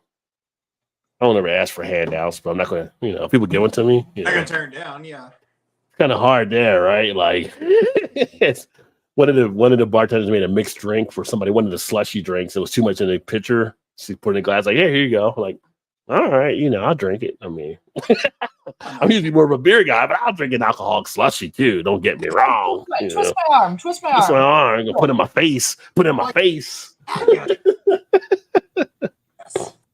But it was cool because, and I'll have the videos. I haven't edited. I should have edited them today, but I didn't get around to it. But Aslan Beer Company, they had just opened up a location in Virginia Beach last Saturday. So that's one of the things I went to.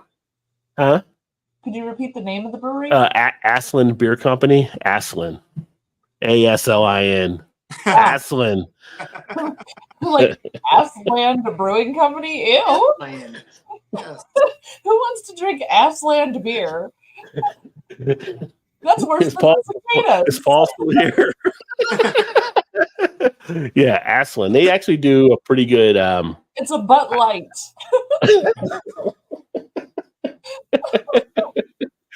I had their Super Volcano Imperial IPA up here that I picked up, which was really good. And then getting down there and actually Land Super Volcano. Not land. Aslan. ASLIN. About Asland Super Volcano. Really? No one wants to drink that. It was bursting with flavor. What can I say? Total eruption. Oh no. That's terrible. But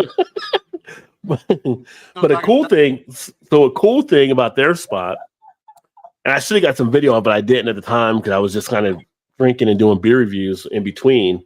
They're not that far from one of the Air Force bases. So they have like the F-15s and stuff that take off from the base. And where they sit at, you get a really good view of the planes as they fly over top, which is pretty cool. So it's kind of like a nice little sweet spot where you hear the engines rev up. Like people do like the flyovers. We go to a game or whatever, a sporting event. They're so high up, you don't really get to see it. Like this place, you can really get a good view of some of the stuff there. So if anybody's ever at Virginia Beach, you go down to where they're at off of Virginia Beach Boulevard. They got a pretty cool thing where you can check out some of the jets taking off too from the local base. That's what's kind of cool here with like Thunder over Louisville, which kicks off like Derby a couple weeks for Derby. Yeah. Like jet fighters and stuff, they fly right along the river and they do all kinds of whatever, and you can feel it like vibrating, like it's cool. Yeah. Other than just seeing them way up in the sky, it's like they're real low, so it's Very true, James. Very true. Excellent volcanoes, right? I mean, yeah. Nope. Don't want that beer. I'll drink the cicada beer. I'm not having that one. I do want to look up some beer names now, though, and see if any other ones are funny. It is Aslan. I wonder if they have a brown ale on. Oh, you got what's that one, Todd? Green. Against the grain, and they're yeah. That's What's brown, that? What's the brown ale called? It's Hang on, what the hell's the name of that one? and the guy's like basically shitting himself. Yeah, he's got a brown streak in his underwear. What is that called? Hang on. That's How did we get to poop jokes? Oh wait, you're talking about funny beer names. Against the grain. Oh, what is that beer? It's called the Brown Note. The brown note. The brown note. And on the can, it's a guy with his tighty whities with the brown coming out. Yeah. There it is, right there, Mal. Lovely. Lovely.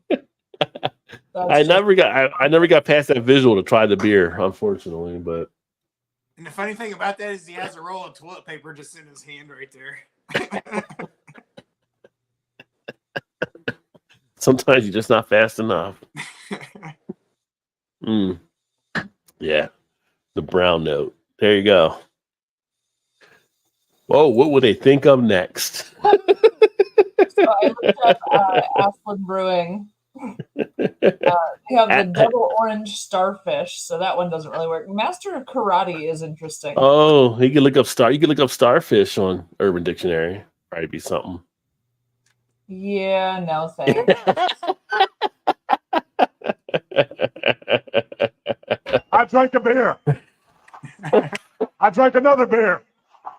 3 beers. 4 beers. 5 beers. 6 beers. 7 beers. 8 beers. 9 beers. You know, I feel like you should have an accent and be 1 beer, 2 beers, 3 beers. I'm getting the count over here. I got Sesame Street going. Yeah, they're counting down the beers. Could be for sure.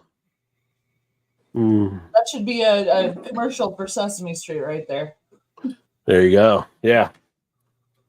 1 IPA. Well, let's see here. We want to talk some. 1 IPA, 2 IPA, 3 IPA, 4 IPA. No 5 IPA. You in a Twitter tay.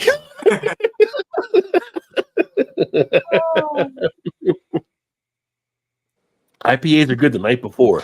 The day after, maybe not. Yeah. Make sure you watch out for the lactose. Especially if it's from Aslan's. Yeah, Aslan. Potato, you know. Same difference. It's fine. It's Aslan. Anyway, in beer news.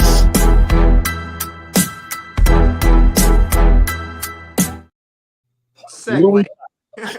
So, as all of us are going to be in Niagara, maybe we want to show up with the 180 pack of beer of Pabst. I've seen those. I saw one in person. I saw that a couple days ago again. I saw one in person. I saw one in the back of a pickup truck. It was advertising for it, but it takes up the whole bed of the pickup truck. It's giant. It's like a whole pallet. It's equivalent to 17 gallons of beer.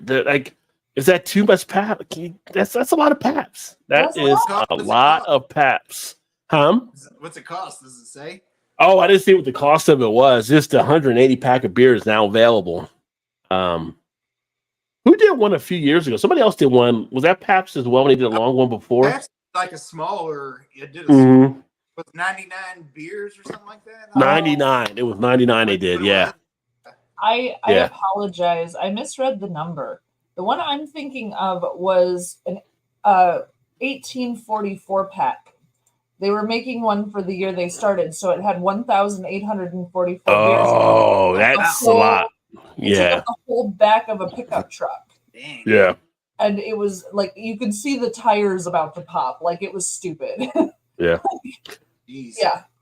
I mean, if you're doing something like a bonfire or something outside, you got a bunch of people. I mean, 180 Pabst Blue Ribbon beer are at hand now. You can just get a 180 pack and get the beer covered, I guess. So yeah, that's a lot of beer.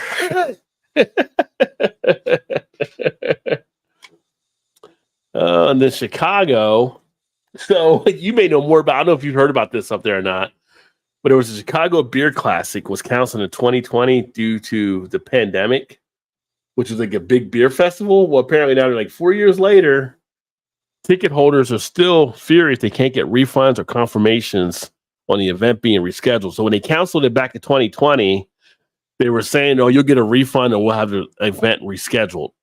Well, they still haven't done it yet, and people were like, "We want our money back." I mean, at this point, I feel like you just been mad off. They took your money and they're gone. Like, good luck trying to find out where the money and stuff is at this. But people are like trying to figure out and trying to get their money back. Or like a guy said, I bought 3 tickets. That's like $120 something, and now we don't have it. It's like, yeah, I don't know what you do on that. I just like, Sorry about your loss. yeah. And a lot of beer festivals are no refunds. Right. Although if the festival cancels it, I feel like it should be on them to refund people money back. But Agreed. Yeah, most of it, rain or shine, whatever. No refund. Yeah. So but I'm like, skip the weather thing. But if they cancel just because like they didn't get their liquor license set up proper or something like, well, yeah. I mean, or COVID. In this case, it was COVID that shut them down pretty much. That's not the individual's fault. Like that's totally. I'm thinking. I'm like, you had all these people that signed up for it. Yeah, that money's, I think, gone somewhere. So, like I said, I don't know if you heard anything about that up there, Mal, or not, but it's kind of interesting. It's just like, at this point, yeah, I guess they're still trying to find out the people that were listed as the owners of the event or whatever like that and everything. But, yeah, it happens, I guess. I mean, but sucks. It's unfortunate, yeah. Yeah. So this next one here, it's one of those things you're like, really? Do we really need to have something like that? I want to see Mal's expression on it because she's going to probably crack me up the most here. So an Idaho bar, I wish Shannon was here for this one too. An Idaho bar has named June Heterosexual Awareness Month. It's free. Is Shannon there? Shannon there? Yes, Shannon's there. Gives free beer to straight men and some couples, because Wednesday night is a heterosexual couple night where you get 15% off. But on Monday night, heterosexual men, if they're dressed like heterosexual men, can get free beer because June is also Pride Month. So this Idaho bar decided they're going to do a heterosexual month, which is kind of interesting. I mean, they can do what they want to do with it, whatever. That's fine. I mean, I'm not on the fence either way, but it's kind of like, are you just doing this to try to just create a stir or whatever like that? And they've gotten good and bad compliments on their website and stuff on it. So it's kind of interesting. Sure. It's like, yeah. To be honest, celebrating anyone, I'm fine with. Putting people down, not cool with. So as long as they're just saying, no, this is a thing we're celebrating, I have no issue with that. Okay. I'm not going to knock them for saying, yay, we're straight, because whatever, be happy with who you are. I'm fine with that. But if they're being passive, you're straight, fuck you. That's not cool, It kind of depends on the tone of voice on that one, Yeah. But I mean, that's what they had to cancel, like ladies' nights at a lot of bars because men didn't get a men's night. We never got a men's night. I'm just it'd be nice if the guys want to hang out for a night and get a free beer or something like that. I mean, I'm just saying, But yeah, but they just never did it. But if a bar did, it would be a problem. It's because the dudes are there anyway. They're like, we need more ladies. So the dudes are there for the ladies. So you got to get the ladies in with the ladies' night. Yeah. I mean, I know why they did it, but honestly, as long as they're just celebrating something, have fun. But if June didn't have a Pride Month, would they have a heterosexual month? Probably not, right? So it's kind of a reaction to an action in that case. I mean, the choice of June was probably intentional, which implies that there was probably intention to harm. But again, I don't have proof there was intention to harm, so I'm not going to jump to conclusions. Okay. But maybe they just know their clientele is predominantly heterosexual, and hey. Yeah, I mean, they did say like on the site, like they they have customers of LGBT as well as non-LGBT. It was a kind of a fun idea they came up with. They thought for June or whatever, but it's like I said, some people are okay with it. Some haven't been. Their website has been getting a mix of reviews on them doing it, but they're moving forward with it, and it's their bar. They have a right to go ahead and try to do that and everything. And then Exactly. people It's in this like, Idaho. So there are wedding cake places that refuse to make cakes for gay couples, but it's their business, and if they choose to do that, they're just hurting their own bottom line. So, I mean, well, that's a little different because that gets into the interstate commerce clause because of them using the roadways for people to get to their business. They have to make it equal out there across the thing. That's where they get into fights and it goes to the Supreme Court on stuff. interstate You know what I mean? laws. Interstate. That's what they did. Like the whole separate but equal back in the day. That was like the whole thing. It got fought under was, well, you're basically using federal funds or business for your roads.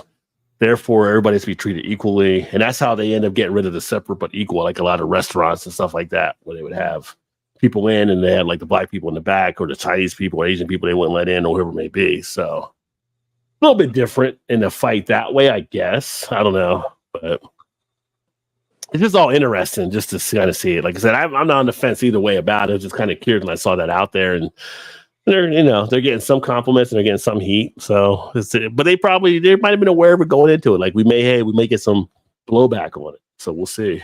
Well, I just know that we're making progress nonetheless for people just being a little more chill, that other people are different than them. We're making progress. Progress is happening.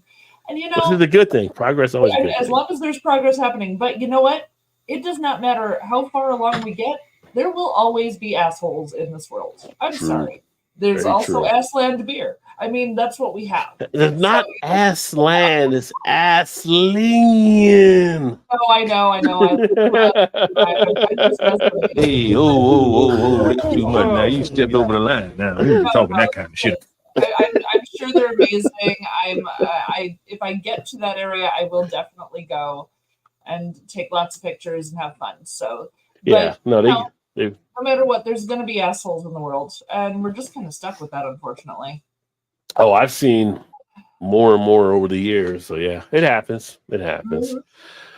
But the poll question is tied 50-50. And the thing that got me thinking about that poll question is that it's funny, you mentioned Lake Geneva earlier. Lake Geneva's Topsy-Turvy Brewery created a cicada-infused beer. Of course, since the cicada back up there. So some people are giving it a try up there. I mean, when you get the beer, it's not like you see the bugs in the beer, but it was infused at some point in the brew, in the fermentation of making the brew. But yeah, it's probably in the mash or something. So I mean, you might have an antenna slide through or something like that. I mean, I don't know how fine when they go to when they pull it from the wort and put it into the Probably secondary. If they're making a cicada beer, it shouldn't be a hazy one. People want to see through that shit. Oh no, it's dark. It's actually dark. It's like pretty much like a porter or maybe a little. I wouldn't say it's kind of like a porter stout, a little darkish, but maybe more like a red ale. It's not all the way like dark like that. From what I saw was, but definitely darker. Well, I am popping into an Italian style pils now. So. Ooh, Italian style Pilsner, Untitled Art again. Untitled Art. There you go. I got a little mix back here.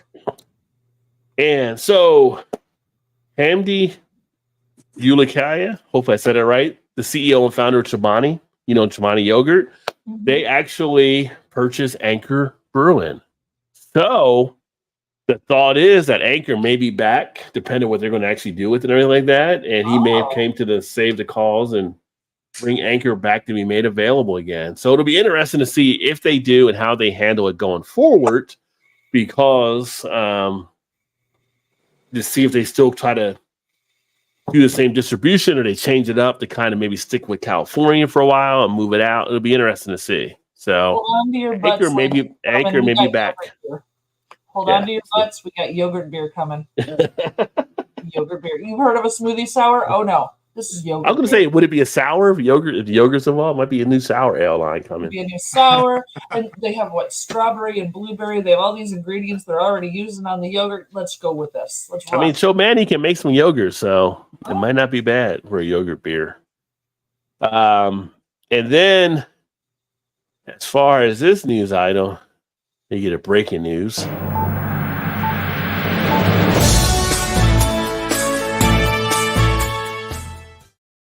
Because we're all about being high tech here, so we bring in all the graphics when we can, right? So yeah, a lot of rumors floating out there, but Japan Suntory Holdings has now denied talks over a Boston Beer acquisition. There's talks out there that Boston Beer was going to basically sell to go under Suntory out of Japan. Wow. And they're basically saying, no, we're not in talks with Boston Beer. So somehow this got started. Wall Street Journal put a piece out about it as well. But they're like, we are not trying to buy Boston Beer. So for those of you wondering and you're seeing stuff pop up, that is not the case. And in the case of something we haven't seen probably before, I guess it would be beer. What do you call it? Like with someone beer cultural appropriation, like a beer cultural appropriation issue. You know, cultural appropriation, right? Where people like dress up like they're some from another culture group, but they're actually not. Like, you know, like when they Cinco de Mayo, people will put on sombreros, all that kind of stuff, and they're like, "Well, you're not Mexican, so you shouldn't be wearing that." Downstairs, so yeah, so, and what I've seen probably is the first case of beer cultural appropriation. This is over in the UK. Spanish beer Madri, which is brewed entirely in the UK and owned by Molson Golden, is now being accused of dishonesty by Spanish brewer Estrella. Because Madri is not brewed anywhere in Spain. It's brewed in the UK, but they're using it like it is out of there. They're saying it's confusing buyers that actually want to enjoy a Spanish beer. So it's kind of interesting to see, because I don't think I've ever seen like a country appropriation like that before in beer. So they're saying you're faking the funk. You're not from here. Stop saying you're from here. Say you're from the UK and go about your business. So Quit lying. Quit lying. You ain't from the hood. I get that it's like, is it a whole brewery? Is Madri a brewery or is it a specific beer? I think Madri's the name of the beer owned by Molson Coors. Molson Coors is a brewery. So, but they're saying it's basically a Spanish beer, but it's not. It's brewed all in the UK. And so Estrella was a Spanish brewery. My concern would be is my brewery has a Mexican lager. Can we not make Mexican lagers now? Can you not make a Belgian triple anymore? Well, you can do like a Mexican style lager. Yeah. And you could do like a Belgian triple style. But I think what Molson Coors is saying is they're actually working with another brewery out of Spain, which is why they're saying brewery in Spain, even though it's not brewed in Spain.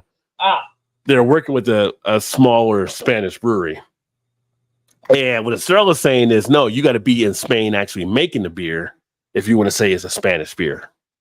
So, but to your point, like it's more accepted to be able to kind of do that kind of stuff, right? With the Mexican style lager, which again, I was talking to somebody about that in Virginia Beach. It's like, yeah, it's a style that breweries are doing, even though like BJCP doesn't recognize it yet as a style yet. Pretty much, it's kind of like it's going to be a style at some point, right? Because everybody's like, you're going to need to put it in there.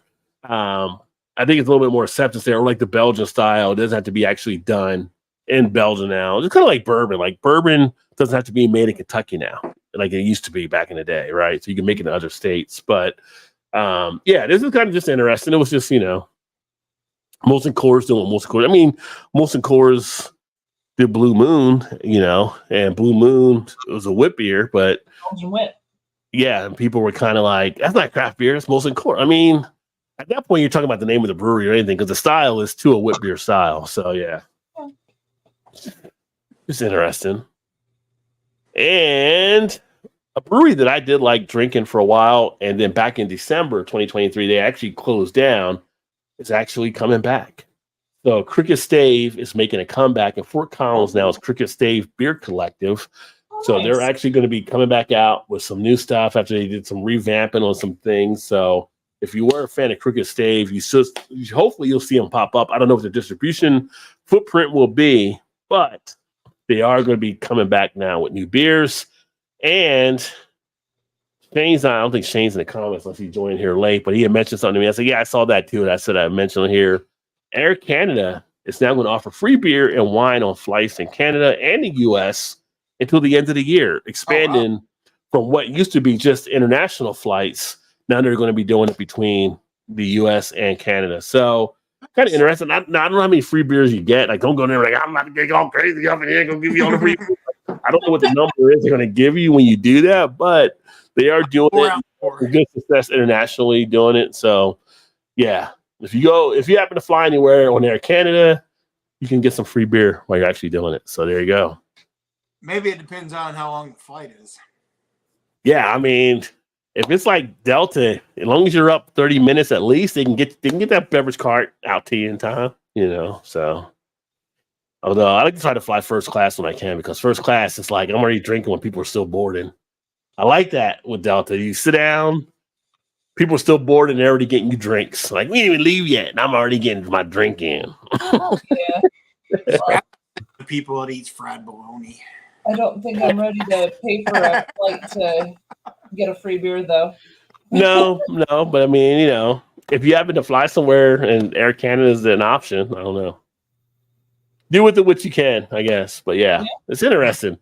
Now, we flew years ago to Dominican Republic from Cincinnati, and we actually flew on Sunwing, which was a Canadian airline. They gave us like a little champagne thing going down, but it was like a glass champagne. After that, you got whatever you wanted to get. But yeah, it was kind of nice. Canadians are always so nice compared to us in America on stuff. Yeah. So yeah, kind of like it's like you talk with like was saying on it, and they're like, "Is that all right? Like, is that good?" And it's like, "Yeah, it's fine." Like, in America, it's like, "This is what it is. This is what you pay, and this is what you get."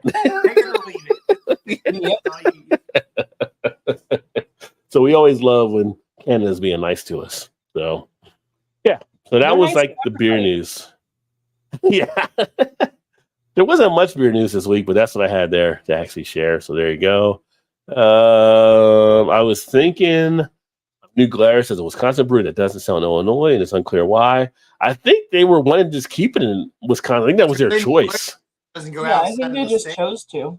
Yeah, I think they're kind of like how Treehouse does where they're at. And although it was funny because Alchemist now, like I said, getting those Alchemist beers, not having to go to Vermont, which is great. So they actually had opened up some of their distribution. But some brewers are like, no, you got to come here. I mean, look at who does Pliny? That's Russian River. You got to go to Russian River to get their stuff. So yeah. I remember when we lived in our old house, we had a neighbor that his family lives in Wisconsin. So when they make trips in the summertime, we'd be like, bring back some New Glarus, please. And they yeah. Whole truckload, and we just give them some money and stuff and split the New Glarus stuff. It's like, yes. It's like New Glarus and ketchup. And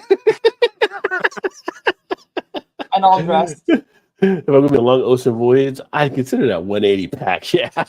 Well, considering what you would pay on the ocean ship for the cost of their drinks, yeah. Yeah. Charlie smoked those ones. Forget about it. Yeah, I'm saying like 4 years later. Yeah. I'm sorry good luck trying to find these people that did it, but it's kind of like, yeah, you guys got kind of screwed there. But I'm like, it's 4 years later, and you're paying what, 40, 50 a ticket or whatever? I mean, everybody wants to get their money back, but it's kind of like at this point, write it off. It's a loss. It's just like, yeah. But I think it does cause like a little bit of a, for someone, if it was their first time dealing with the craft beer event, right, it could give them a bad taste in their mouth for sure. Pun intended. Yeah. You better get some squirt. No mellow yellow, though. No mellow yellow. It's been how long since Anchor was brewing? Last summer, last fall. Anchor, like they was like when they made the announcement like a year ago, like last April, May, somewhere around there, June, somewhere. It was in the summer, I think, because everybody was like, no Christmas ale this year. So yeah, might have been March, might have been a little earlier. Unrelated, but thousands of British experts live in Spain, like a huge number. Yeah, British expats. Well, the weather's nicer. Yeah. Yeah. Yes, yeah, blame them. What up, friends in the house? Cheers, my friend. Happy Thursday to you.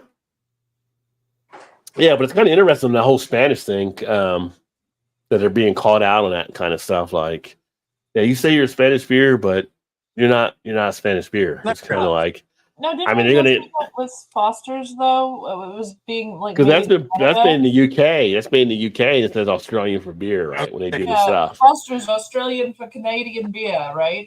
They were like picking it up in That's Canada, what they and would people were like, say. "Why does my Australian beer say made in Canada?" Like, We get our buddy Sam on for in Australia. Sam's like, we don't drink that shit. We can't get that. We don't drink that here. Like, yeah, what was that's it? a lie. The diesel cans, or what do they call the big fat cans for the Fosters? Oh, the oil cans. The oil can. can. That was it. Yeah. Yeah, we need to get Maury Povich back and be like, yeah, we did the research and we found out that's a lie. Yeah. We got the results, and You are not a Spanish brewer. yes. One of my friends today showed me a photo he took of his television during a Cubs game. And it was, pitcher versus the batter, and the names were Povich and Springer. And he said, "Oh, it's Maury versus Jerry. Let's go!" I thought that was kind of fun. That's funny. Yeah. Here's a question. So here's a question. If you did have one, and for you, everybody in the chat or whatever, if you did have some point in your life where you did watch any of the talk shows, like who was your favorite talk show host?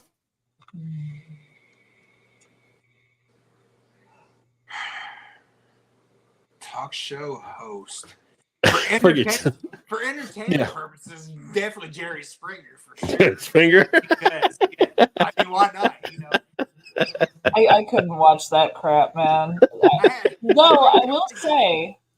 I will say when I was young, like I had very low self-esteem, and I would see people on that show and see that these awful, horrible people were married. And I thought, well, I'm gonna find somebody someday. I'm sure of it. Because if they can, I'll be all right. Little things like that. I was like, well, I'm not that bad, so I'm doing okay. So back in the day when I was playing college baseball, we actually had like two teammates that had a girlfriend. They both dated sort of at the same time-ish. I'm not really sure the whole thing. So they decided they were going to go on Springer, and they made it on. They made it on their show. Shoot! Yeah. They acted out this like whole fight thing was going on. It was freaking hilarious. I know those guys.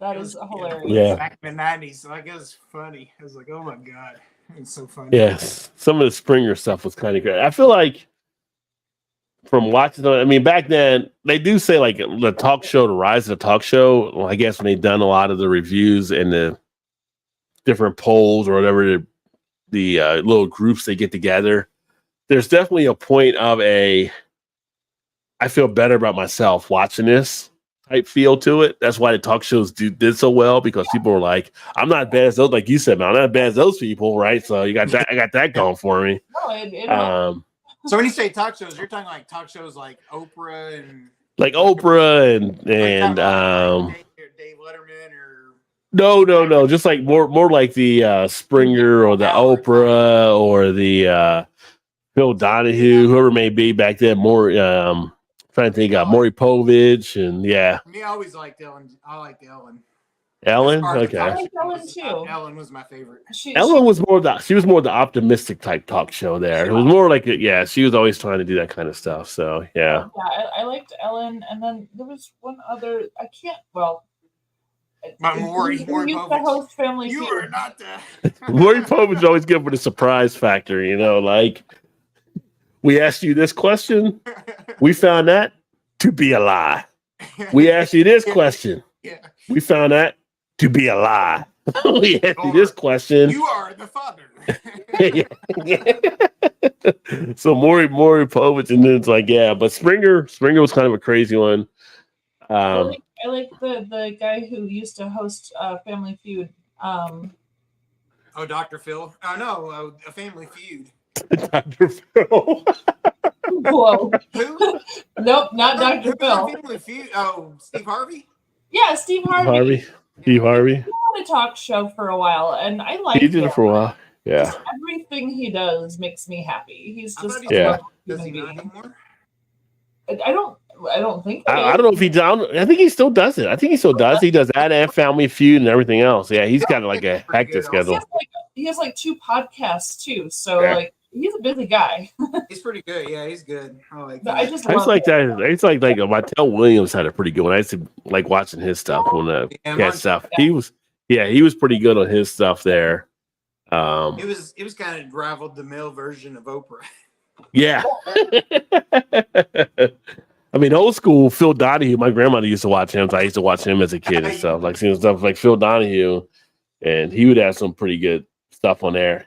He was good at bringing some good topics up with some of the people and the guests he had on there. And like, it was pre-Springer, so nobody really got out of control. But he let people get heated up to a moment, then they would go to commercial or whatever. But yeah. And What I like the Martha Stewart ones when she had Snoop Dogg on. Snoop, well, of course. Yes.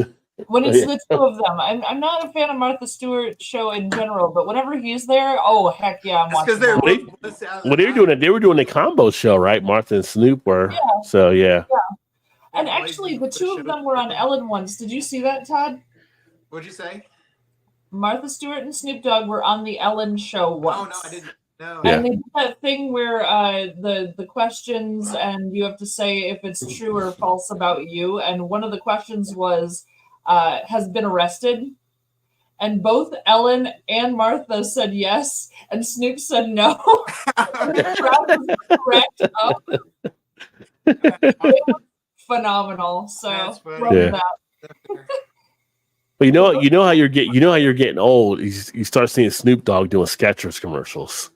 Like he's doing Skechers, he does Skechers commercials, and it's like, Snoop, come on, man. He goes, Now I feel cool because I like Skechers. And shit's like, you're such a I ain't gonna lie. dude wearing those. I'm like, I ain't gonna lie. Comfortable.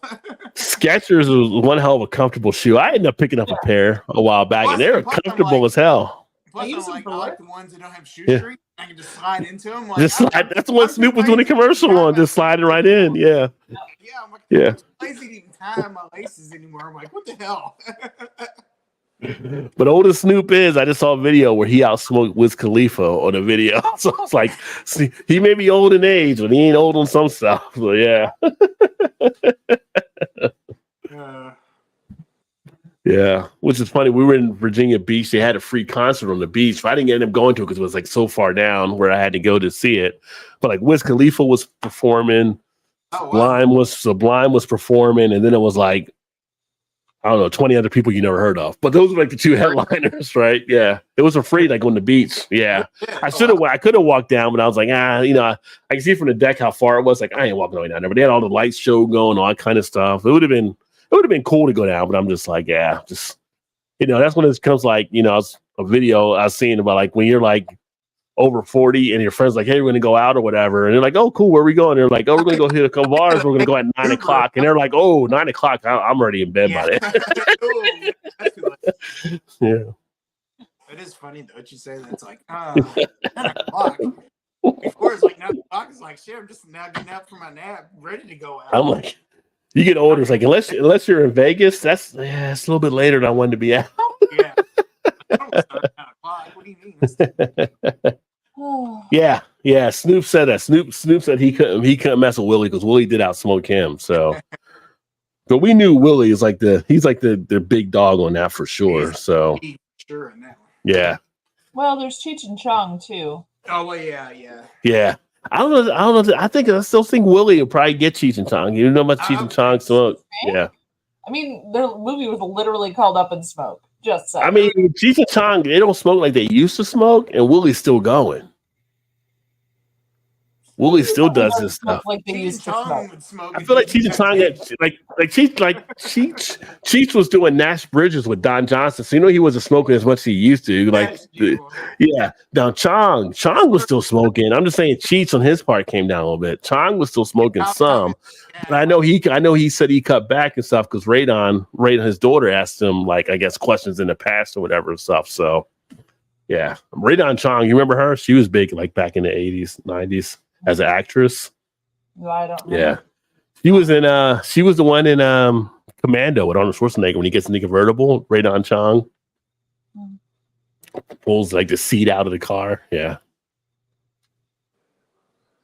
Tommy John. Yeah, he did go to jail for selling bongs. Yeah. Yep. Which is crazy. Like holding on he was also a participant on The Masked Singer, strangely enough. Oh yeah. But Yeah. So in Virginia, they decriminalize marijuana if you have less than an ounce on you. It's like they can't really don't arrest you for it now.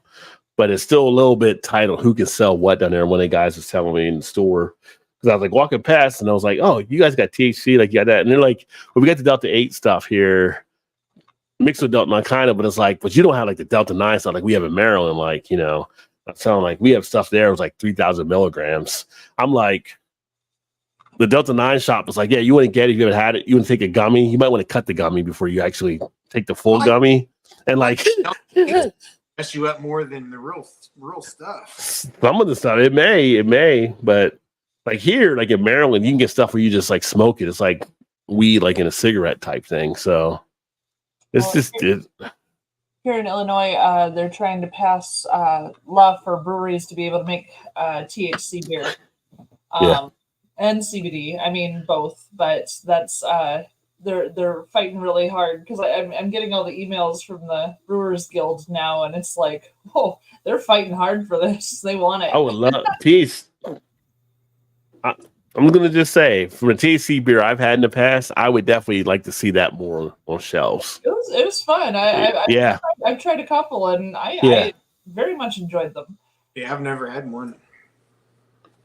Yes, Commando. She was see, Big Daddy remembers Ray Don Chong. Yeah, she had other stuff like that too. But if you ever saw Commando, like a lot of guys that were Arnold Schwarzenegger fans back in the day would kind of remember that movie. And he gets in this little convertible and takes out the back seat or whatever. I know he's talking about. Yeah, I know you do.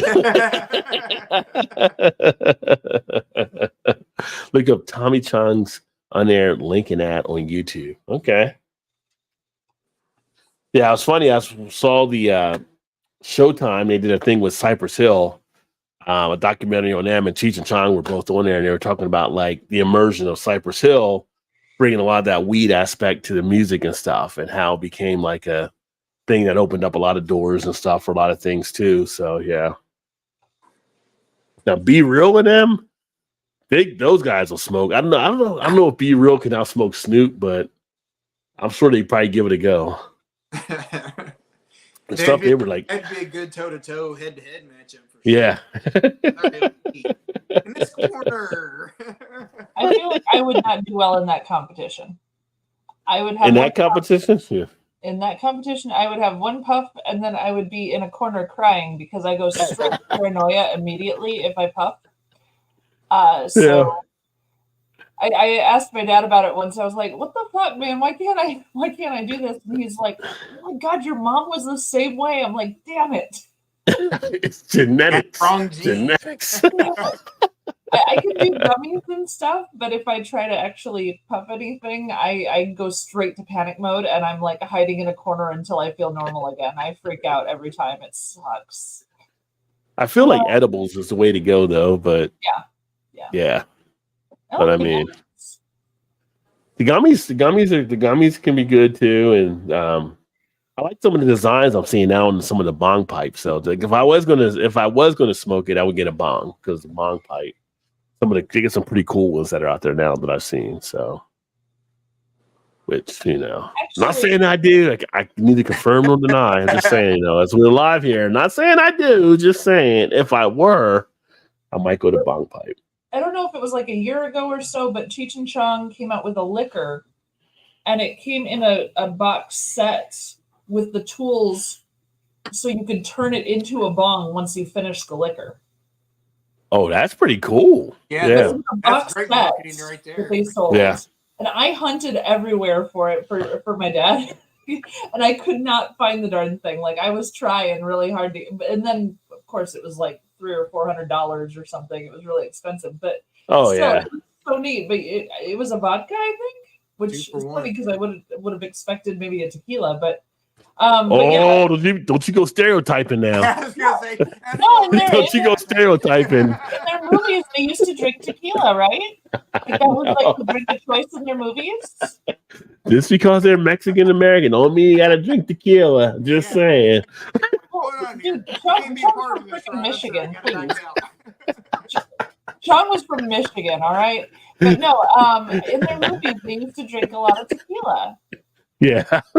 I mean, it makes sense.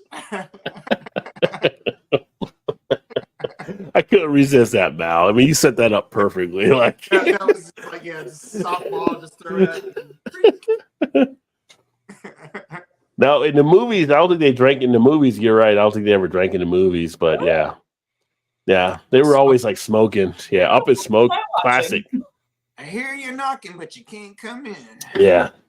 Now maybe like they said, like the Cheech was on Nash Bridges. Maybe he had a drink or something there because they wouldn't show smoking on network TV. But back then, Maybe I'm thinking of Cheech on Golden Palace. Golden Palace, that another show. Yeah, that was the sequel to the Golden Girls. Vincent, I'm not just Canadian, I'm French Canadian. Nice. Excusez-moi. I still know some French. I know some French still from back in the day. Who was it? It was our old buddy Swami. He was like had something one day he's holding up like a couple years ago. You remember Swami up in Canada? Yeah. And he's like, he just showed me a bottle and it was in French and I was like reading it and I was like, oh, never. And he's like, you know what this says? I'm like, yeah, I took French for like 3 years, but he's like, I've been living up here for how long and I don't even know what it says. Yeah. Like, what? What do you mean? Well, it's like, Swami, you need to apply yourself. I've seen them all, and they were smoking, occasionally doing pills, coke, or acid, not ever drinking. What was the one? There was one where Cheech was in a sanatorium, and he was like in a straitjacket, or asylum, I should say, not sanatorium, but asylum. And he was just trying to get somebody to scratch his balls. It was hilarious. It was a hilarious scene. I know JT probably remembers that one. Yeah, they made a vodka called the Judge's Water. The Judge's Water. The Judge's Water. And you can turn the bottle into a bong after you finish the vodka. There's no one there history. I'm like water from the bong. Well, you don't want to say water from the bong. Nobody likes bong water. But you would think there'd be some type of bong type play they would have done off of it or whatever. Yes, and Timothy Leary appears offering the key. Yes. Yes, I can't remember what the name of that movie was though. Nice Dreams. I think it was Nice Dreams is the one that was. She's just like scratching. He's just sliding around trying to scratch his, you know what, on the ground there. It's like if somebody could just come in and scratch, he just wants somebody to come in and scratch them for them because they're itching. Yeah, I agree. Yeah, I think that was the one. Season time movie. It was like Up in Smoke when they made like the weed and the TV parts. I think Stacy Keach was the one trying to arrest him and stuff. And they say some pretty interesting type stuff in their movies, but that's kind of like fits them because like if you get high, you start having interesting thoughts on stuff. Pee Wee Herman is in it too. Yeah, Pee Wee was in it. Good old Ruben. You know what's interesting? This past week, I think it was this past week. We didn't talk about it last week. I think it was. So Rolling Stone came out with what they, I guess, compiled as the top musical albums of all time. And number one, it was Lauryn Hill, The Miseducation of Lauryn Hill. Huh. And number two, I think might have been one of the Beatles. No, number two it was Michael Jackson, Thriller, I think. And number three might have been one of, it was kind of interesting. It was just like, I don't know how they compiled them all kind of stuff, but I was like, I don't know if that'll be my number one. I was gonna say that's surprising album of it, but yeah, it's kind of interesting. Like, yeah, the album, but like number one of influence or whatever. What was it? Was like the greatest albums of all time is what I think they titled it. Well, greatest albums of all time. Like, what's the criteria for that? Like, that was the whole thing. Was the criteria, and it's kind of like, I mean, and the Miseducation of Lauryn Hill was a great album, but it's just like, I don't think I would have that as the top album. But then I saw another thing in this week, and I think it was, I don't know, it was Rolling Stone, it was somebody else, the top 20 guitars of all time. And like Prince wasn't in the top 20. And people are like, what about Prince? Like, how do you not have Prince? Like, have you not seen like, I would always thought Prince actually do the literally the Prince was on stage with Tom Petty and all these guys, and Prince pretty much did the only solo, and all the guys like kind of stood back like admired what he did. I was Yeah. like top 5 for sure. Like, Yeah, easy, yeah, like easy, not even. yeah. Yeah. So it's kind of like that brought me to the fact when people put lists together, a lot of people put lists together don't know what the hell they're talking about. I think right. so. I'm just saying. Well, I mean, you've got to have Jimi Hendrix. You've got to have Carlos Santana. Jimmy was number 1. Santana was like number 20, I think. It's like, how do you have Santana down that low? I'm saying, yeah. So Yeah. I mean, I would have had Clapton on there as well. Clapton was on there. Yeah. Well, I don't think Slash was in the top 20. I don't think Slash was on it. I don't know if Eddie was even on there. Van Halen. I don't know if Eddie Van Halen was on it. Let me see if I can find it here. That's crazy. What kind of list is this?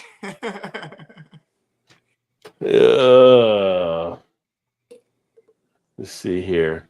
So I'm looking on this thing here. Hendrix was number 1. Then Jimmy Page, BB King. Oh, Eddie was on there. Oh, BB King. Keith Richards. Well, no, I'm sorry. This is a different list. That's not the list that just came out. BB King and Lucille, his guitar. Love it. Where is the one that just came out? BB King is off. Yeah, he's off the charts. Oh my gosh. Let me see here. Thing. Was it this one? It wasn't that one. Trying to see what list it was that they had. It was like on a Facebook thing that I saw it. Let's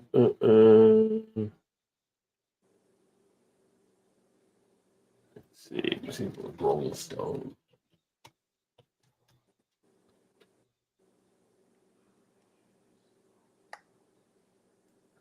Rolling Stone.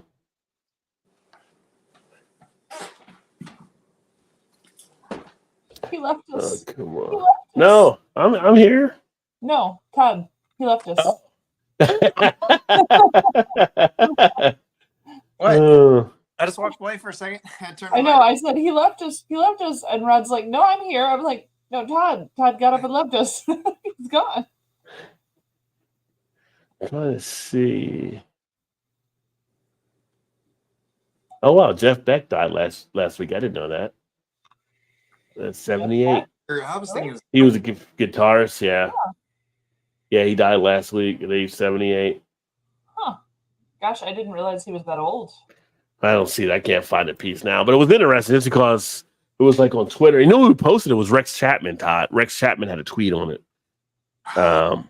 He was like, how was Prince not on this thing? That's what caught my attention there. He can't have had a tweet. He had an X on it. Yeah, he put an X on it, right? Yeah. He put an X on it.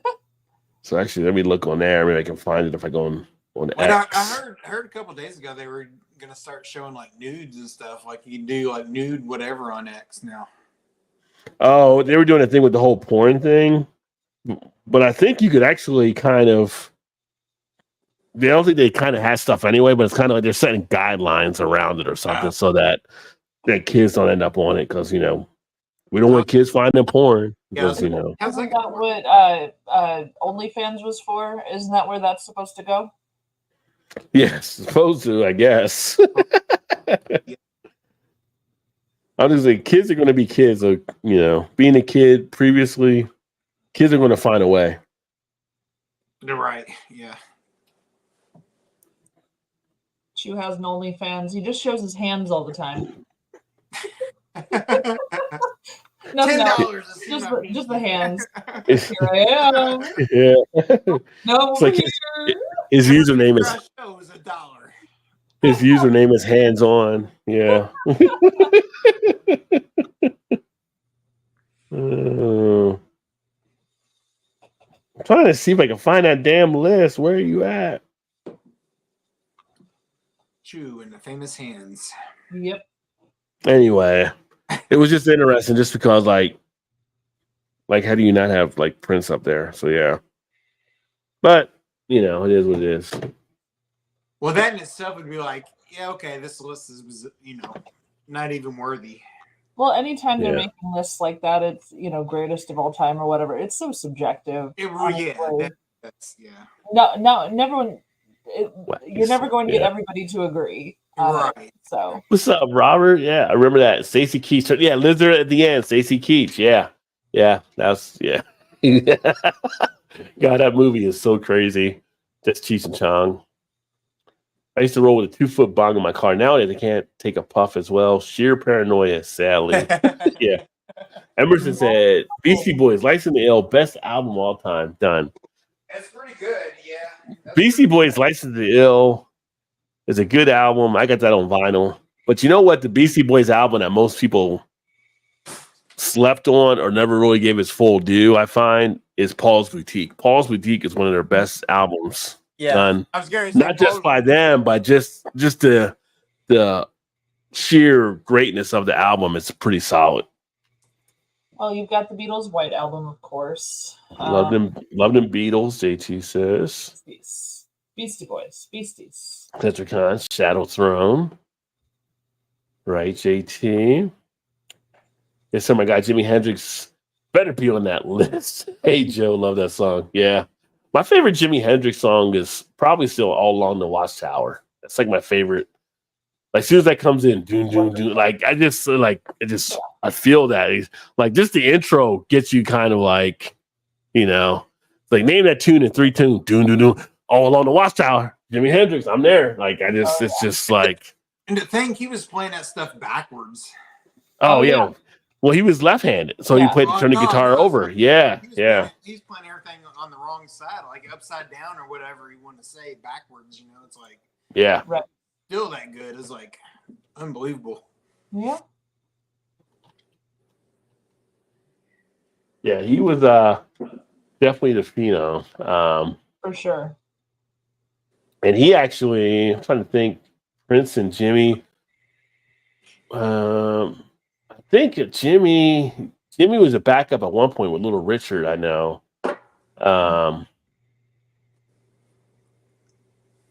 trying to think, did he back up Prince at some point too, or how that was? But yeah.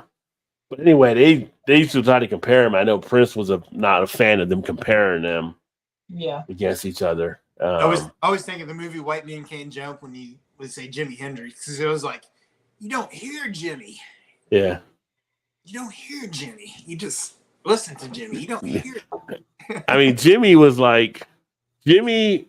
When I think of some of the guitar players, there's obviously different styles you can do, right? But Jimmy and Carlos Santana, it's almost like when they play guitar, they serenaded you with the guitar. Oh yeah. It wasn't just playing the song. It's just like it was a whole different feel from someone that knows they would actually get up. And Prince would do that as well. Oh yeah. But Prince was so accomplished where he could do so many different instruments. It was just like, oh yeah. Well, he played 23 different instruments or something like that. Yeah, and it's just like you just knew it. That, and plus he, just the way he could match up his voice to the songs and the way he sang and stuff. It was just like I always said this is like he's easily like top 2 or 3 performers musically wise over anybody in my opinion.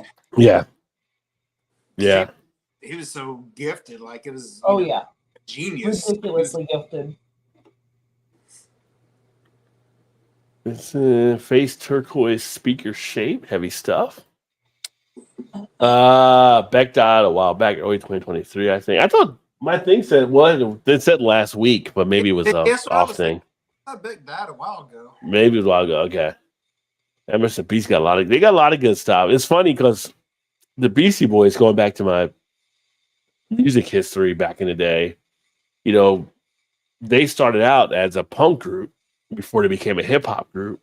Yeah. And it was one of those things, like I always said, like back in the 80s, there was a correlation between what the kids that were the punk fans were looking for and what the kids that were the hip hop fans were looking for, which was basically a voice and an outcry on things. And they're more closer than not than some people may think. And, Beastie Boys were able to transition from one to the other because they still had that pulse of what was trying to be expressed, right? And they were kind of just that, not in your face like the heavy hip hop type thing, but the messaging and all kind of stuff like that, they were still giving that the voice to it. Which is always funny, like one of the stations, and Todd, you know, WEBN, I would always laugh when I hear them, they play Beastie Boys on there.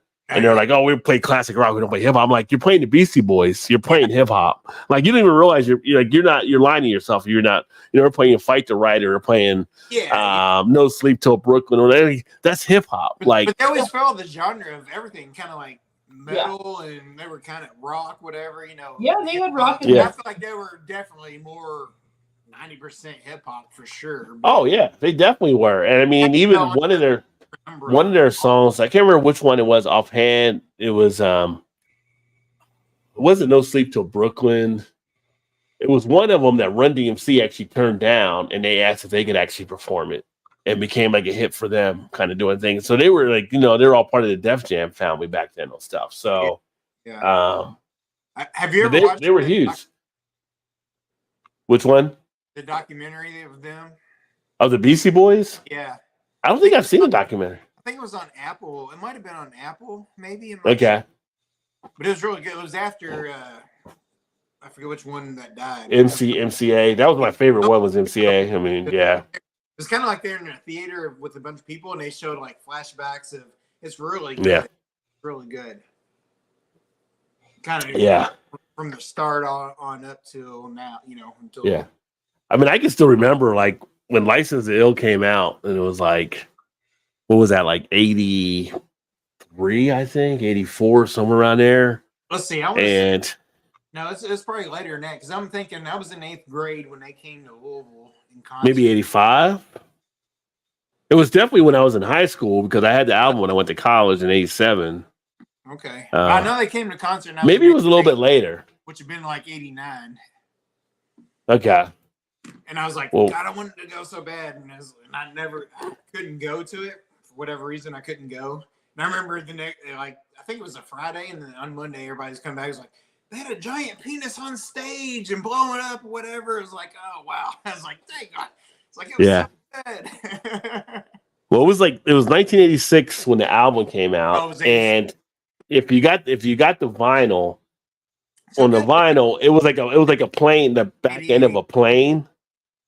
It was a back end of a plane, but when you opened up the vinyl, because it was a double thing, it was basically a penis coming off. It was a what? And it was kind of like people that get like stuff now, like you don't get that with MP3s and all that kind of stuff nowadays. Back when we had like the vinyl, the artwork that went into albums was incredible on some of the album covers. I mean, I can tell you, as a young boy growing up, my mom would get the play Ohio Players music. And Trez, you probably know what I'm talking about. Like some of the album covers back then when they had the chick on there wrapped in a fire hose. You're like, whoa, what is going on right here? What is happening right now? Like you had people put stuff in the artwork that made it almost like you were more into the album cover sometimes than you were like the album, just because you wouldn't think that got you energized. And they have like things written about the album and all kind of stuff. Well, no, and that's like a lot of them had like the lyrics to every song inside of it also. Yeah. Oh, so yeah. Like, you don't get that anymore. Like you have to go on YouTube or something to get, see what the lyrics are or whatever. It's like. Yeah, but I mean, when they came out with that album was just like fire. And they were like, we would have like our radio shows back then, and they used to have like these things like make it or break it type segments, right? And they would play a song, like we're going to play this song, make it or break it, right? And they would basically do like, Paul Revere, What's Time to Get Ill. They do, and it was just like when they came out with it, it was just like everybody was like, make it. Like it was just like crazy to hear some of the stuff they were actually doing, like because it was a change. Like everybody kind of looks at Eminem as being a big thing, like the white rappers. Like he wasn't even the first white rapper that was actually doing stuff. It was kind of like, you go back, we had Beastie Boys, we had Third Base, we had, other guys that were kind of part of crews and stuff. It was just like, Yeah. And it was just in that album. Yeah. Third Base probably wasn't too far after that. Third Base was like, they were around the same time, around 86, 87, because they were coming out before I went to college too. Yeah. I mean, if they would have got like into their dispute between them, like MC Search and Pete, they would have had probably a few more good years of some good stuff coming out. 'Cause Yeah. They were a solid duo Yeah, with they stuff were they were good. actually doing. Yeah. Then you Like, had Cypress Hill that was kind of on the same lines of genre, some mostly rap, but kept rock. Well, yeah, I mean they were definitely more of the hip hop, but they had the Latin angle to it and stuff. But yeah, it was a good time. It was a good experience on stuff on some of the different music and the way it was coming across. But yeah, the License to Ill, that was one that caught a lot of people's attention. And of course, you had the Fight for Your Right, which was a big thing there. They got a lot of crossover from some of the kids that were more in the rock that actually started listening to the rest of the album, kind of digging some of the hip hop stuff, which also got them into the Run DMC and stuff they were doing. Because, like, you think about Run DMC, DMC was always big into rock. He loved a lot of the guitar bass. That's why you have that big influence on like the King of Rock and different stuff they did back then with the guitars and the bass lines, because they didn't look at themselves having to be just like a certain way. They wanted to kind of have all that in there, and they teamed up with Aerosmith and basically saved Aerosmith's career, who was basically tanking at that point, and brought them back to life. I remember. Yeah. I remember what was the song? What was that song they did with Aerosmith? Walk This Way. Yeah, Walk This Way. Yeah. I remember like back in the day when I used to go to sleep with the radio on all the time. Like the mainstream radio, they played the same song every so often or whatever. Every single time, like this song came on at like 2:00 in the morning and woke me up. I don't know why that song woke me up, but it woke me up every single time. I have no idea. Like I never heard any of the other things. As soon as that is like, I don't know if it was the Walk This Way or whatever. Yeah. Like, I was awake. Like, what? It's funny. Yeah. And it was like for months. It was like for months or however long they played it. How long? Yeah, it was huge. It was a huge hit there. And basically, yeah, it was kind of like, Run DMC was a top type thing, and then at that time, like I said, Aerosmith was kind of starting to fade into the background, and that kind of revitalized them. They just come out with Rocks and Gems. Oh my God! Yeah, they were terrible albums. Yeah, but their Get Their Wings album, I would put on a top-notch list as well. Their very first album. Yeah. No, Get Your Wings wasn't their first album. The first album was just Aerosmith. But yeah, Get Your Wings was an amazing album from them. Yeah. Like they had a bunch of good ones. Nirvana Nevermind would be another one I'd put on there. You talk about best albums, and you got stuff like Queen the Game that will be out there. That's got a great amount of songs on that one. You give a Public Enemy, It Takes a Nation a Million to Hold Us Back. That's a huge one that had a lot of implications and kind of brought a lot of movement from that. You could take some of the Bob Marley stuff. I mean, there's so many good albums that are out there that are kind of like, it's tough. So, I mean, they had their strategy on how they whittle it down. And like I said, I take nothing away from Lauryn Hill being a great artist. I just don't know if that would have been, I don't see where that would have been number one, maybe for me, but I can respect that it's a top type thing. But you're like, even if you're a hip hop fan, you're like, is that going to be bigger than Dr. Dre and The Chronic? Because that's like considered the top hip hop album of all time. Yeah, right. Or the Public Enemy I mentioned, or some of the Boogie Down KRS-One stuff that he did, or even Biggie or Tupac. I mean, so it's kind of like not just on the album of all time. There's other people in the genre there'd be questions around too, where you have a lot of stuff pulled out of it. So yeah. I mean, would you put Lauryn Hill above like the Fugees, like the Fugees album, the original Fugees album? Oh, that's tough, right? Because you got her with Prods and Wyclef on that one, and that whole album is pretty tight. But that's tough right there. So as a solo project, she's actually, hers is up there. It's don't get me wrong. That yeah, great also, but I'm like, is it better than where she started from in the Fugees or whatever? Like, what I'm saying? Like, that's really a good question, because a lot of people will say like a lot of people like the Fugees album as being one of the top hip hop albums too, right? So it's interesting. I mean, I can also say like Pink Floyd, The Wall. From front to back, that album is like. I mean, it's kind of like it's like telling a story going through that album, listening to everything, or like time and all. It's just you put all this stuff together. It's kind of like I know a lot of people would cringe at this, but honestly, Alanis Morissette's Jagged Little Pill. Yeah, that's another one that's huge. Like a pissed off, angry bitch just That comes was out and good, says, yes. "Go That fuck song was yourself," good, and like- everyone Well, she like, gave "Oh, voice. She gave voice, right, to what Oh, some women yeah. were feeling there, and it kind of Oh, led a it was thing there as beautiful. well. That was a work of And, art right there." and then what about what's the one with REM? Where that stand and everything on it, like that one was a good album. Yeah, yeah. Losing my religion and Use My Religion. Yeah, that was a good album. That had a lot of hits. And then you got Whitney Houston and her stuff that she had. Like, I mean, so That's what I mean. It's you know. so subjective. It's like, Yeah. It's what, crazy. what, It's crazy. what are you listening to? You know what I mean? Like, You could also argue Mariah Carey's first album with her coloratura soprano, setting new heights to vocals. Like she changed female vocals with that first album. Like she actually changed how female vocalists worked after that. It was crazy. Which is funny because you think of probably two of the more successful artists right now, both women, Taylor Swift and Beyonce, weren't on the list anywhere. So it's kind of interesting along those lines, right? So yeah.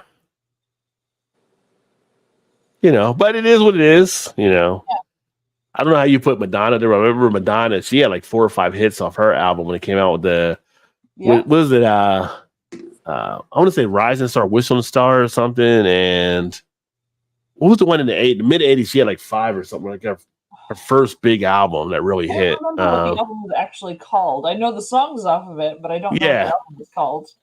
But those were huge. So yeah. Yeah. And one of my favorite albums is Boys and Men. Oh, Harmony. Heck yeah. Original, 100%. Yeah, it's like that whole album's like phenomenal. It's incredible. Phenomenal. So well done. And you know what? We never even mentioned the Rolling Stones. Rolling Stones there too. I mean, Madonna's album was called Madonna. Oh. And that's when she had Lucky Star, Holiday, Borderline. Oh my gosh. Yeah. That was like back in 1983 when that was 83. Oh wow. Yeah. Yeah. But I remember MTV like constantly playing those songs over and over again. And it was just like, when you said 83, I was like, was it 83? Okay. All right. Because I was thinking the MTV. That's what I was first, my mind went to was MTV, like the video. Yeah. Oh yeah. And then she had Like a Virgin the following year, which I can still remember when she did on MTV, when she did an act, people were like complaining about like, she up there in a wedding dress, like they did censors and all kinds of stuff afterward. They didn't know where to bleep or whatever like that. And like she's always just pushed the limits there. Yes. And Queen, we also haven't mentioned yet. Queen. Oh yeah, I said Queen. I said Queen the Game. You did? Okay. I said the Game. The Game was. Oh, I missed that. Okay. That was a huge album. I mean, that's a crazy little thing called Love. Another one bites the dust. I mean, you talk about stuff that we see now on like the suicide prevention stuff. Like back then, the "Don't Try Suicide" song they did, it was kind of like it was ahead of time. I mean, Freddie Mercury and then David Bowie. Brian, what you call it? I played guitar for them, which is another great guitarist. The guy that played guitar, another great guitarist, But David Bowie, God, I remember being a kid and the whole Red Shoes. Remember that Red Shoes video would come on, and like being a kid and stuff. Me and my cousin, we'd be singing that song, come on like crazy. Yeah. Dance the night away. Let's dance. Metallica's first album as well.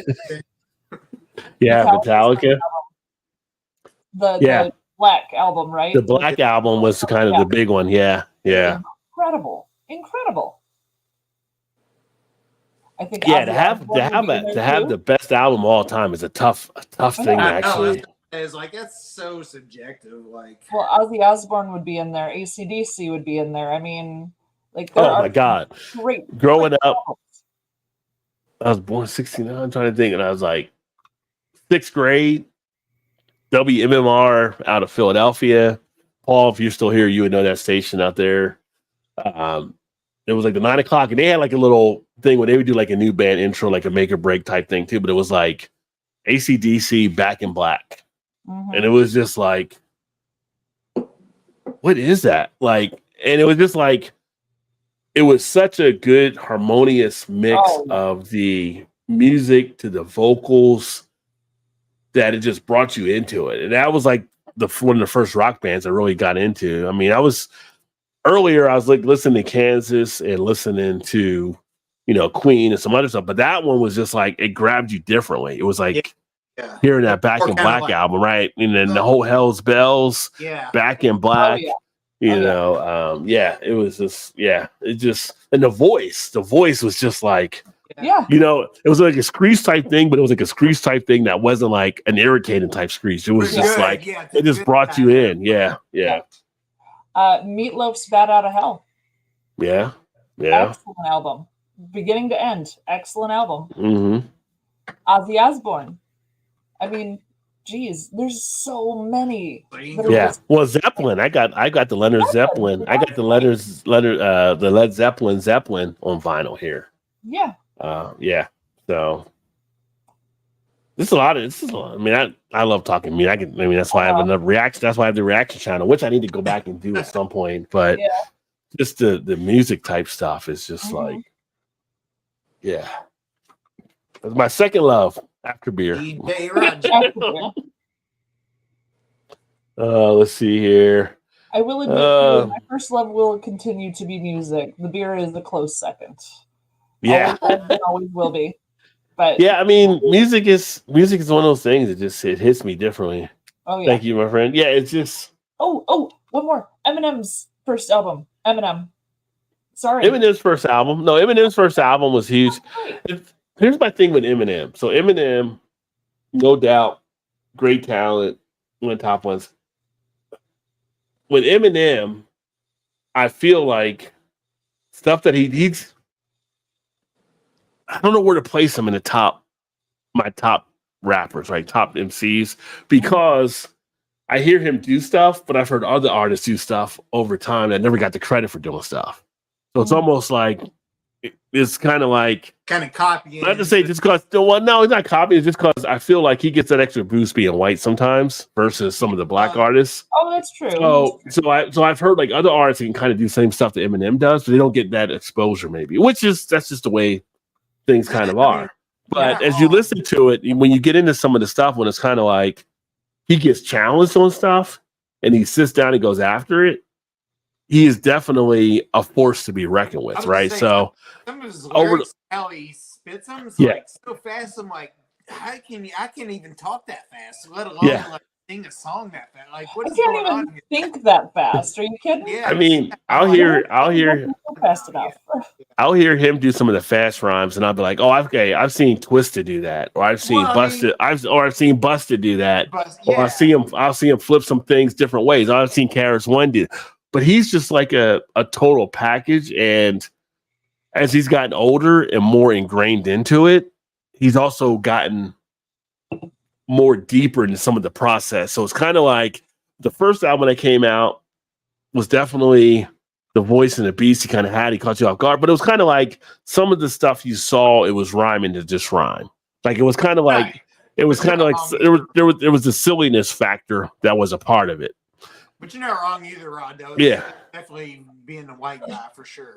I mean, it's like when Vanilla Ice came out. I mean, Ice wasn't a huge type thing, but he got more of a push, I think, with it because you had 2 Live Crew that were doing party music and stuff too that weren't getting that much of a push, right, out of Florida.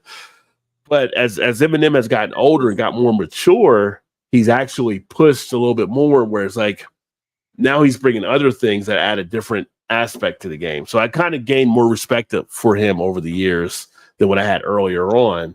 I gotta say, I loved his live performance with Elton John. Mm-hmm.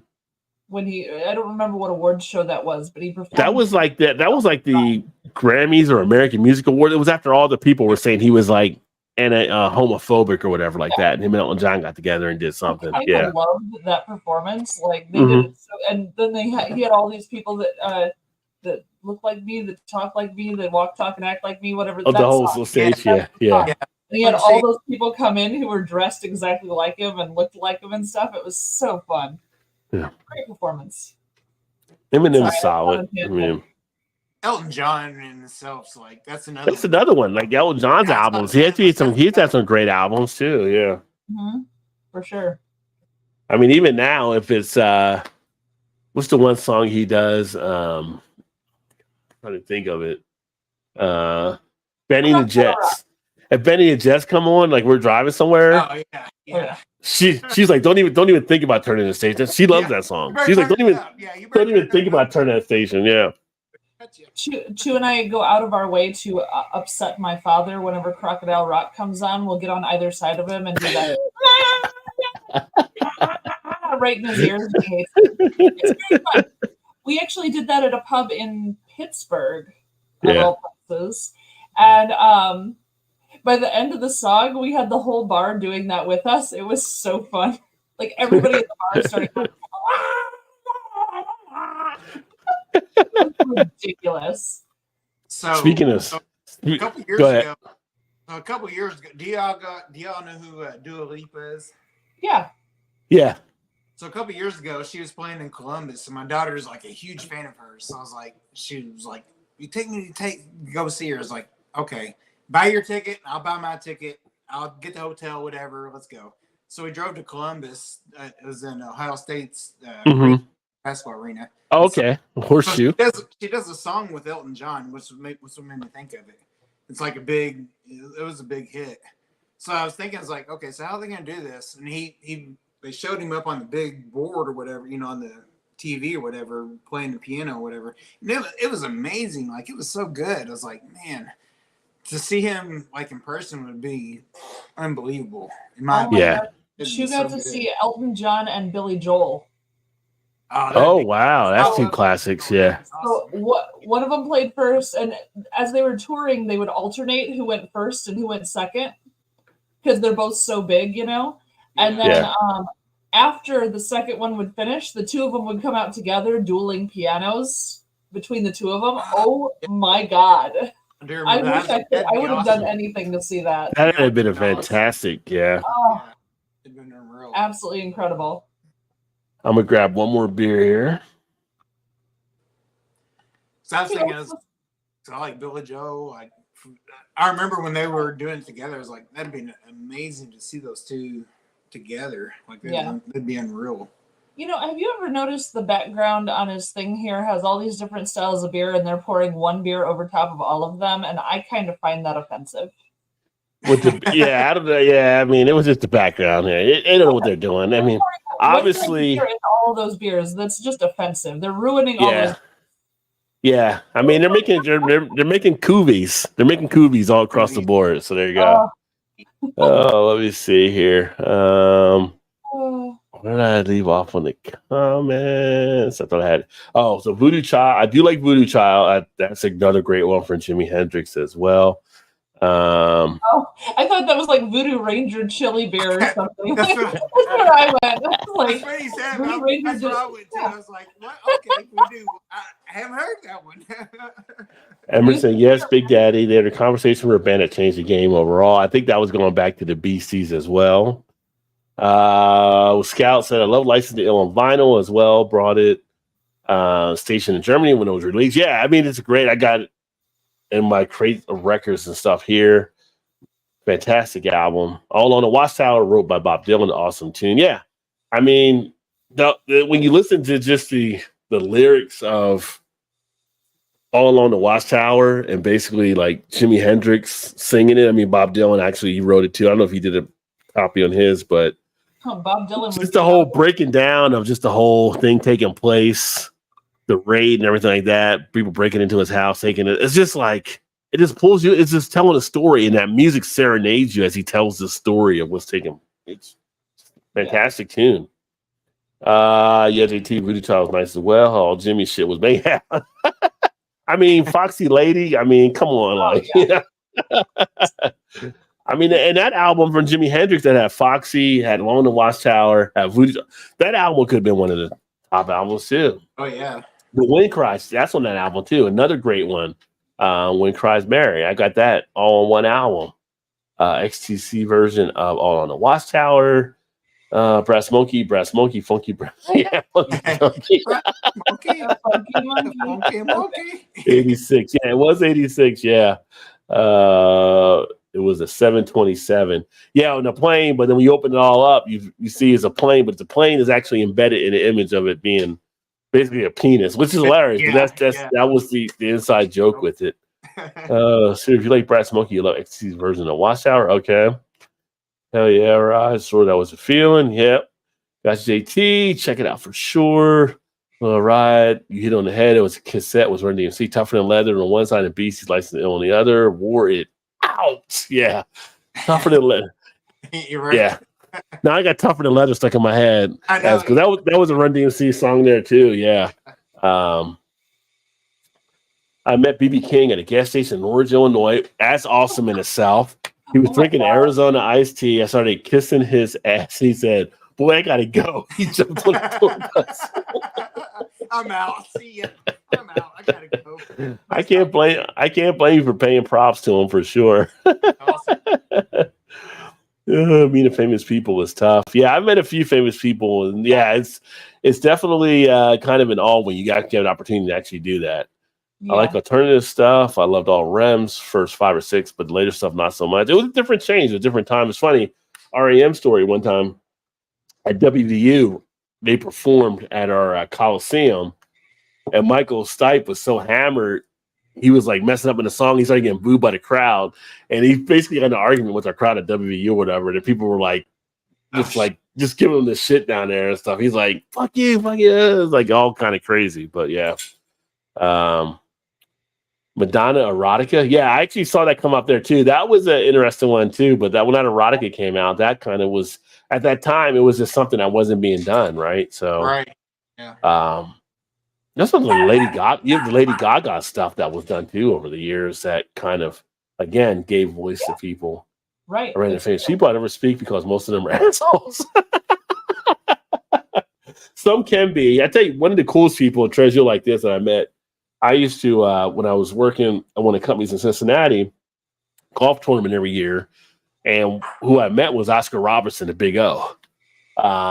And he was actually really cool, really laid back. Like one of the things like the Big O, they would say, like, he doesn't like to give autographs. And that's Oscar Robertson.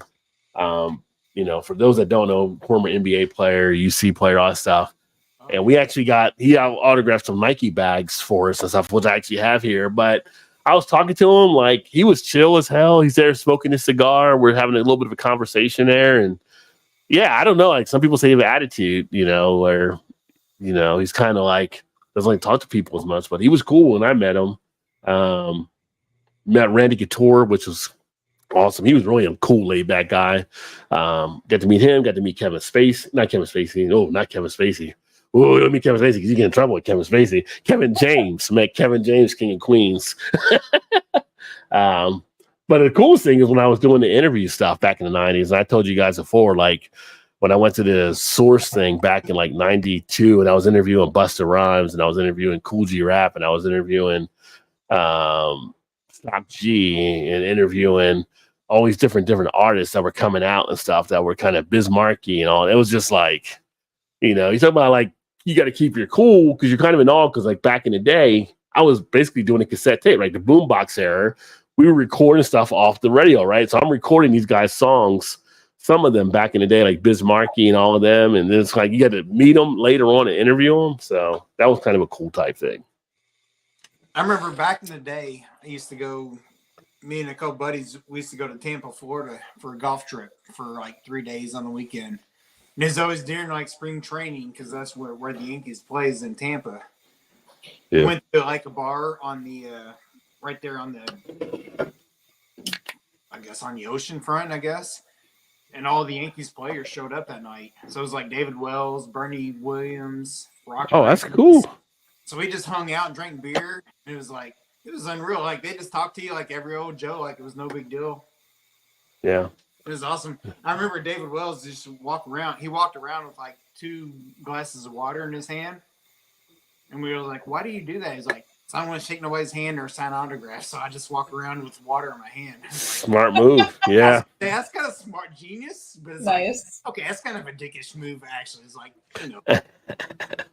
Well, you gotta figure a famous person is going to have people literally coming up to them no matter where they go at all times. Yeah, sure, yeah. Yeah. And I don't think they're necessarily assholes. I just think they're just like, oh my gosh, can I have just a second?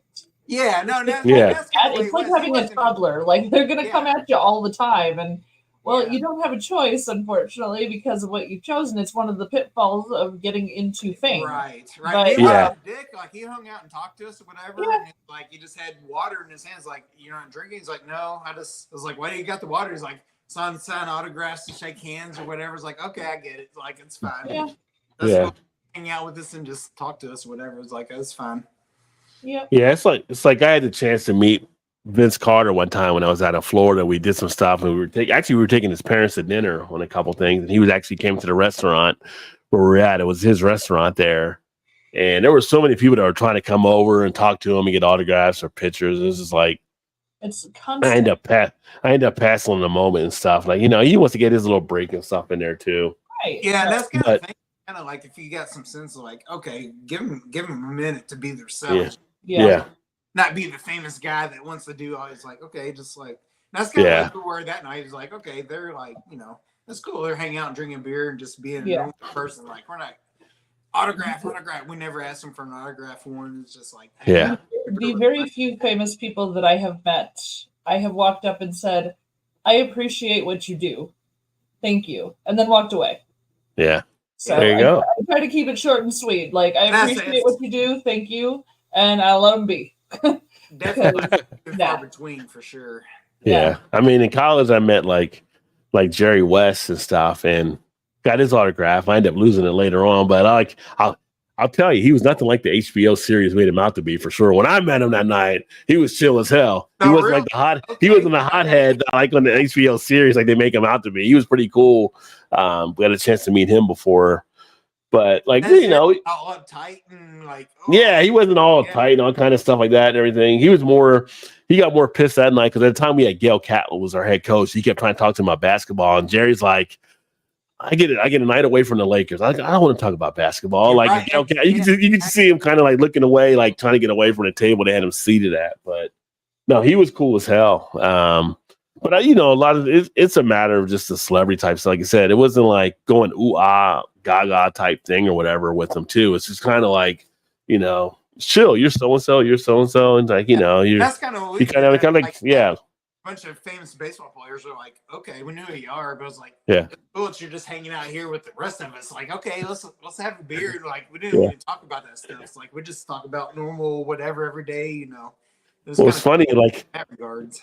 When I met like Randy Couture, like we crashed this poker tournament, and I ended up meeting him and talking to him, and I was just like, "You're cool." I was like, pretty much introduced myself to him and kind of talked for a little bit, and I was like, you know what? I'm going to tell you this. You were good in Expendables. They make a sequel. Tell me you need more screen time. And he cracked up laughing and stuff. And we had a good thing, and he invited me to the after party and all that kind of stuff. And we had he was a cool cat, but it was kind of like, it's like not getting all crazy and getting all, stalking type thing, So we've all seen The Fan with Robert De Niro and Wesley Snipes. We don't need to be that person. Don't be that person. Be all crazy. So, don't go off everybody. I wish you guys could have seen my face when I met Brian the Beer Snob and Blue Ice for the first time. I was so excited to meet them, like, because I've been watching them on YouTube, and to me they were celebrity types because I watch them all the time, and like Blue Eyes is so chill, and he was so nice and everything. But I kind of geeked out a little bit. I gotta say, it was terrible. I know how ridiculous like I was acting, but I don't care. I was like, oh my god, it's you, and you're like literally right here. That is so cool. It's I mean it's when I met Shane the first time, I was like, oh my gosh, you're right here, like you're actual human. Oh my god. Shane kind of warned me about that too when he said when I came up there. So he kind of gave me a little warning ahead of time. I was gonna say, Rod, prepare yourself because yeah.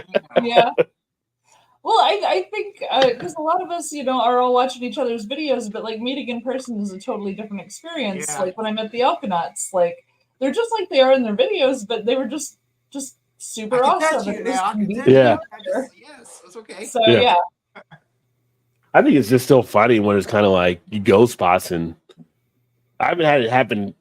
I had it happen here with Pariah. Pariah is now closing, but where the guy recognizing on stuff. But then when you go into some random spot or a brewery and they recognize who you are or something like that, which is kind of funny. Like I've had that happen a total of 2 times, and it was very exciting. So Yeah. Rod's gonna have like an hour autograph session up in Canada, like from noon to 1. It's okay if you want an autograph. I'm gonna bring Blake. I'm gonna bring Blake as my bodyguard up there. Blake. You need to go with me up here. He's gonna bring a box of glossy photographs that he can sign for everybody. You know, he's gonna have like 8x10 photographs for signatures. And then they'll all look at me and it's like, "What are you doing here? Who are you?" I'm like, "Well, I haven't. Yeah. But I'm just here, just crashing. You know, it's fine. Doesn't matter." No, I get you there too, Trez. It's like, I've never really been a huge starstruck type person, but it's kind of just interesting when you do come across some of the popularity, celebrity, and different people have different points in their lives where it's kind of like, there's people that were kind of down on their stuff, right? And then they hear a Lady Gaga thing, and Lady Gaga brought them through some stuff. So if they ever met Lady Gaga, that would be huge for them. So I can see where people would have that kind of touch there as well. But it's like, yeah, I mean, when I met Serena Williams, and like Serena was one of those ones, she was like at one of our companies, she was doing the autograph and met her, and it was kind of like, she was just signing stuff, kind of talking to the person next to her, signing. It was kind of like, I would say she was an asshole type thing, but she's just like, oh, let's get through this and get to the next event we got to go to, like thing. So, which is fine. I got a signed tennis ball for her, but I'm like, that's cool. But when she stood up, and it was like, wow, that's really Serena Williams. You got the goods, you know what I'm saying? Yeah. It's like TV don't do you justice, but yeah. So, but yeah, it's just it was just a kind of cool type thing. I had one celebrity I met one time. We were at a sci-fi festival years ago, and I used to watch a show called Babylon 5 with sci-fi. And if you see it, there was like this one chick that was like, she was the redhead chick on there that was kind of like the person that can emphatic, where she could feel emotions and stuff, so she would like work with the team. And she was at one of the sci-fi thing, Empath, yeah. And I saw her, and that was like the only time I've kind of been speechless because, dude, like, TV ain't do her right. Like, she was so gorgeous in real life. It was just like, you're just standing there like the weird science kids when Kelly LeBrock's in the shower. You're just like,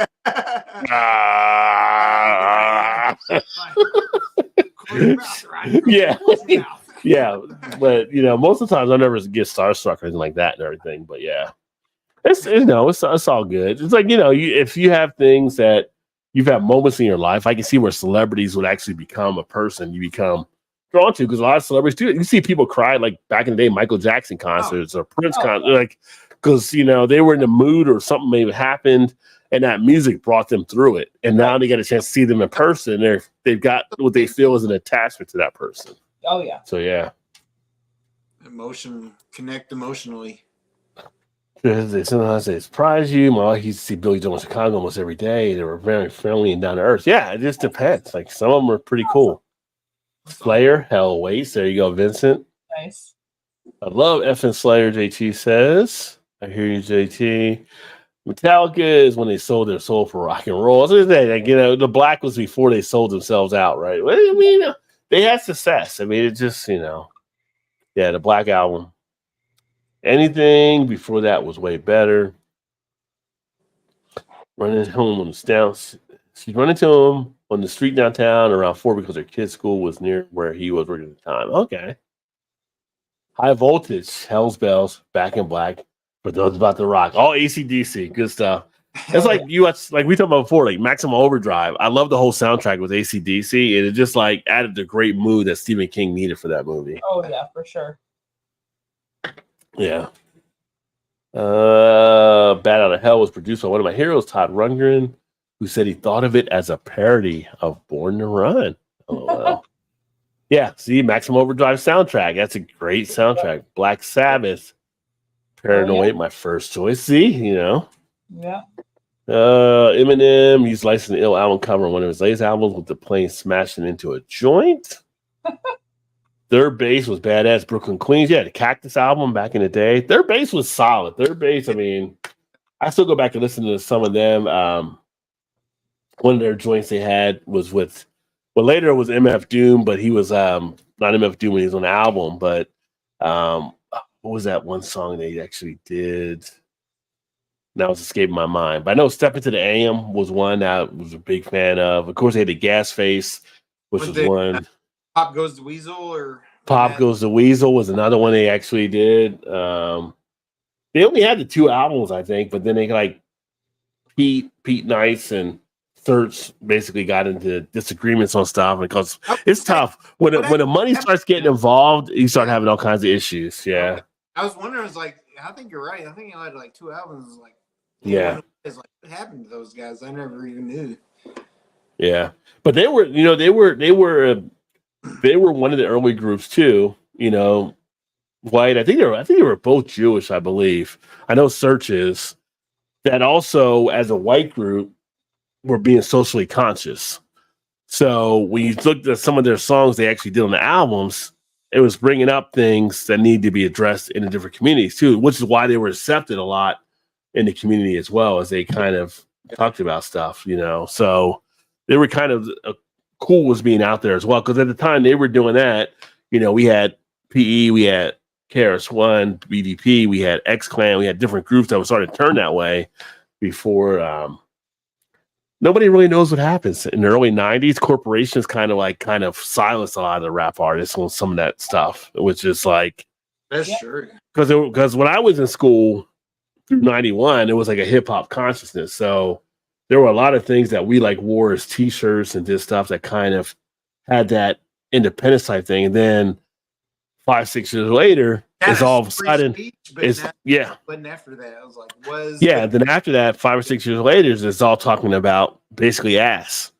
And it's kind of like things got signed, and the companies were like, "Oh, we'd rather do a song about this than that, or whatever." And then and then you start losing independent radio because all the corporations started buying all this stuff. So it kind of got squashed a little bit, but there was a power that was there for a number of years. So there was definitely a difference in time, which is why on the Reaction channel, I do a lot of the UK stuff because the UK is kind of going through some of their consciousness over there on things, which is awesome. Third base, hell yeah, definitely. Change my mind. 2 Live Crew. Nasty as I want to be. Best album ever. Fight me. Then he was like, we need to just call over Rebellion. I mean, who doesn't like pop that? Who doesn't like pop that coochie? I'm just saying. Right? Yeah.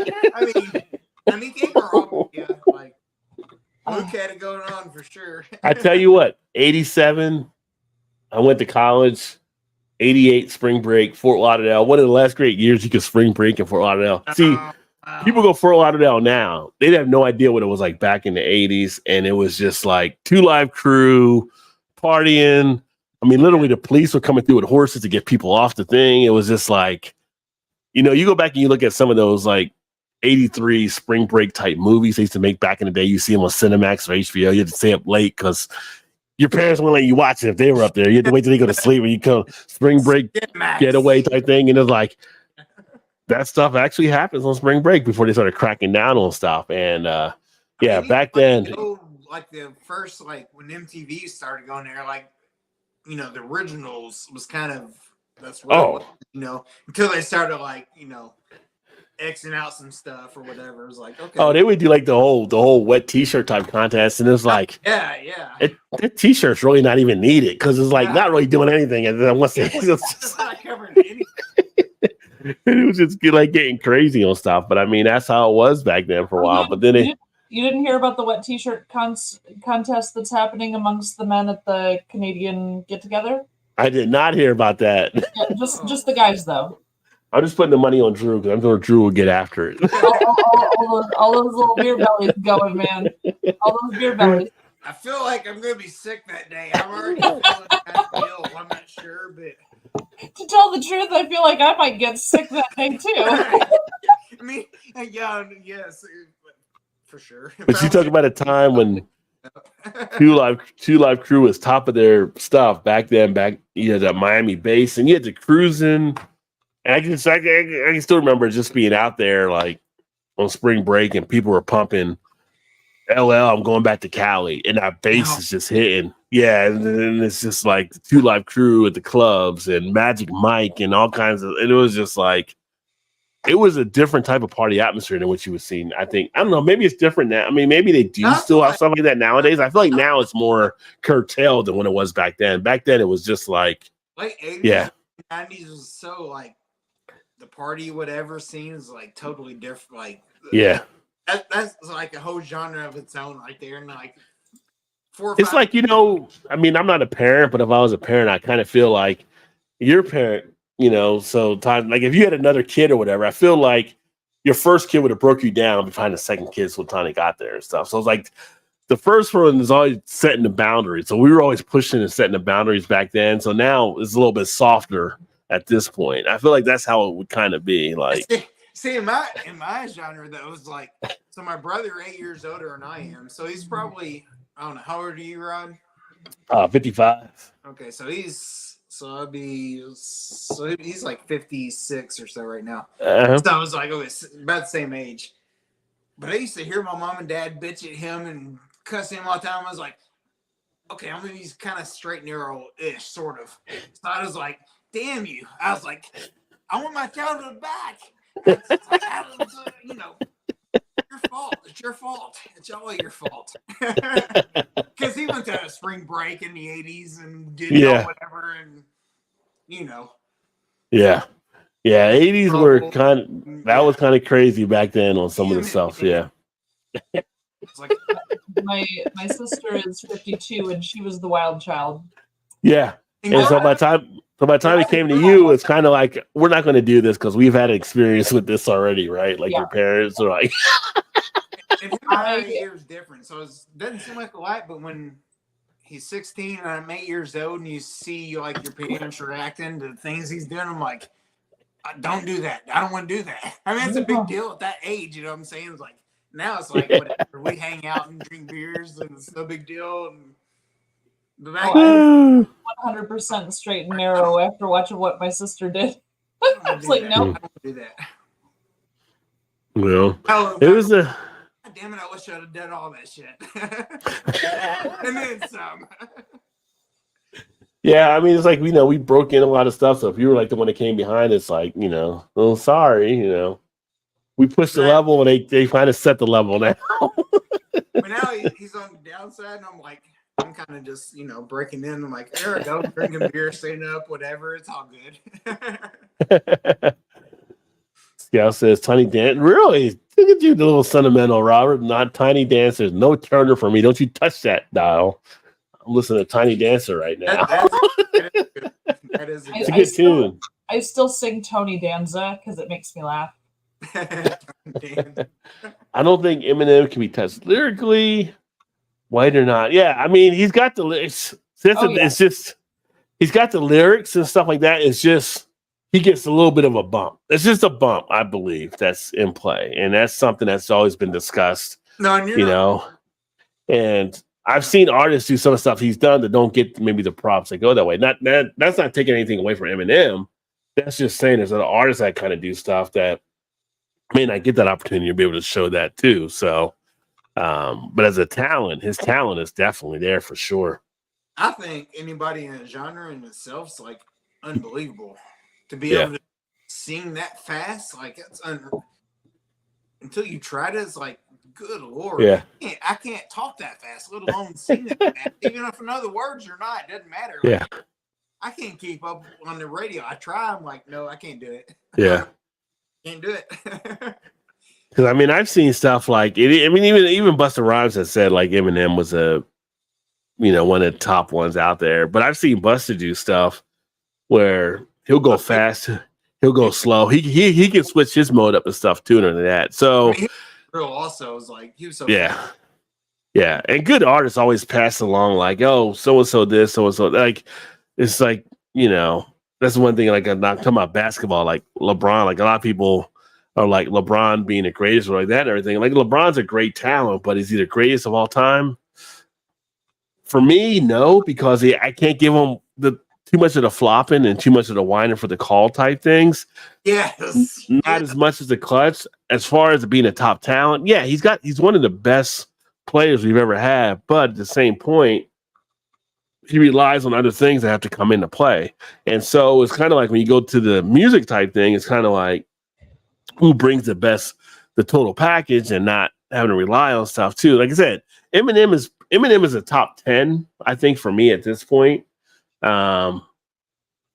Edging up maybe towards that top 5, but it's a matter. I've heard so much hip hop over the years. That's what the thing is. Like, I got like a Rakim in my mind, and I've got like a Big Daddy Kane, and I've got like, a Busta Rhymes. Speaking of Kane's, I will be right back. Okay. So thinking of some of the other artists that I've had that are out there is they're one of my favorites. Like, yeah. Oh yes. They're so good. And thinking of a Redman. Redman never got that much of a push. He probably could have, but Redman is one of the best lyricists out there, as far as putting stuff down. So it's kind of like there's different ones that I've heard that have done different things. You look at Method Man, you look at Wu-Tang, so it's kind of like, yeah, M is definitely in the conversation for sure. Don't get me wrong. Yeah. But I think there's definitely a little bit of a push or an advantage that he also gets there slightly too. So no, I don't disagree with that at all. Like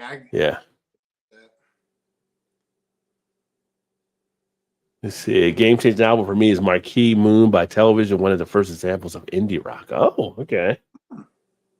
Oh, speaking of artists too, because I thought about because you said Marquee Moon, but Marquee from Two Live Crew just passed away, by the way. So oh, really? I don't know if you knew that or not, but yeah, he just died this week. So R.I.P. to him and everything like that. And I think both the rappers have died now, which is crazy. But yeah. What about Larry Allen dying? Larry Allen, not for music, but for football, but Larry Allen from the Dallas Cowboys just died in Mexico. 52 years old. Yeah. He was like something happened down in Mexico. And I was like, that's crazy. So that dude bench pressed 700 pounds, y'all. I don't know if you saw that or not, but that's crazy. He was able to bench press 700 pounds. It's like the bars bending. Yeah. I'm sorry. You put me behind the line back in the day when you got Larry Allen, Nate Newton, the other guys they had on that Cowboy line, and I'm setting the record too. I'm just saying. I'm not saying I'm Emmitt Smith, but I'm like, imagine if you put Barry Sanders behind that line versus Emmitt.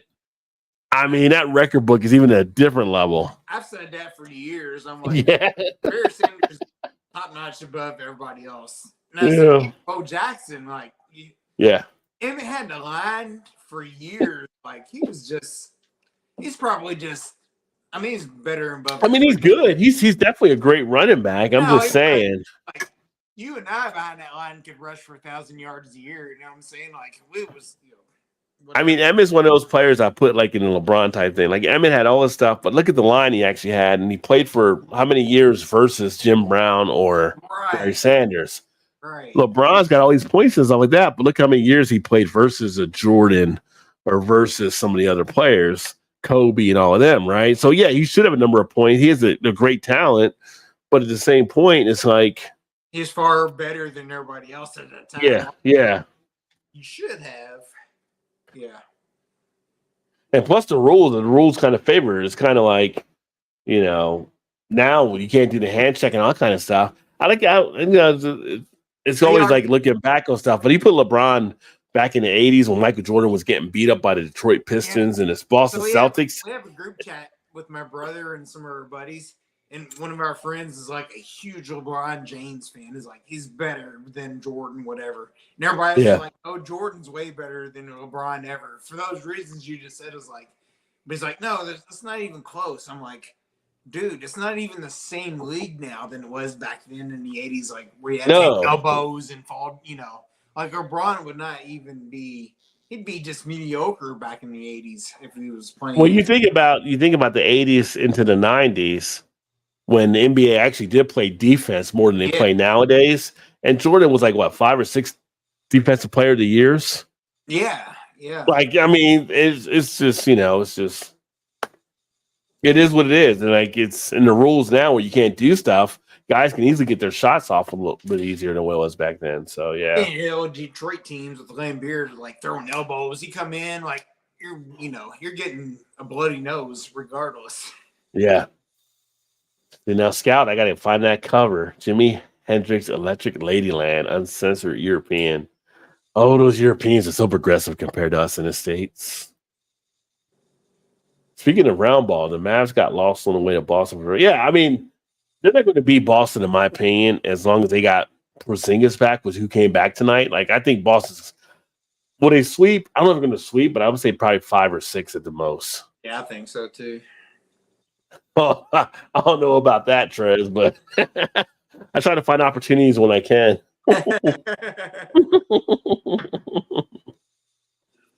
Trez I met Christy Canyon at Steak and Shake in Reno. She was not Christy Canyon. I don't know if Mal, you know what Christy Canyon is? Mm-hmm. Okay. Todd, you know what Christy Canyon is? Okay, I just checked. I thought Todd would. I know Mal would, but yeah. Yeah. Well, Oh, wait, you know. what's that mean? What does that mean, Rod?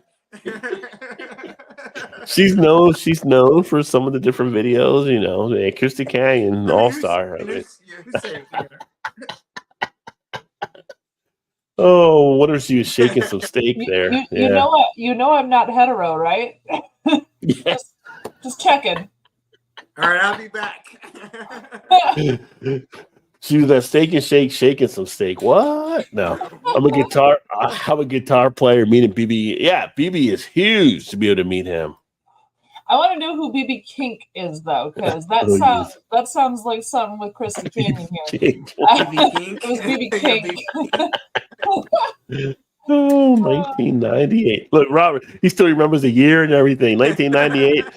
It was 1998, and I was at a Steak and Shake, and guess who walked through the door? It was Christy Canyon. I was like, "Hello, Mama." How you doing? Oh, what starstruck, Christy? My God, Christy.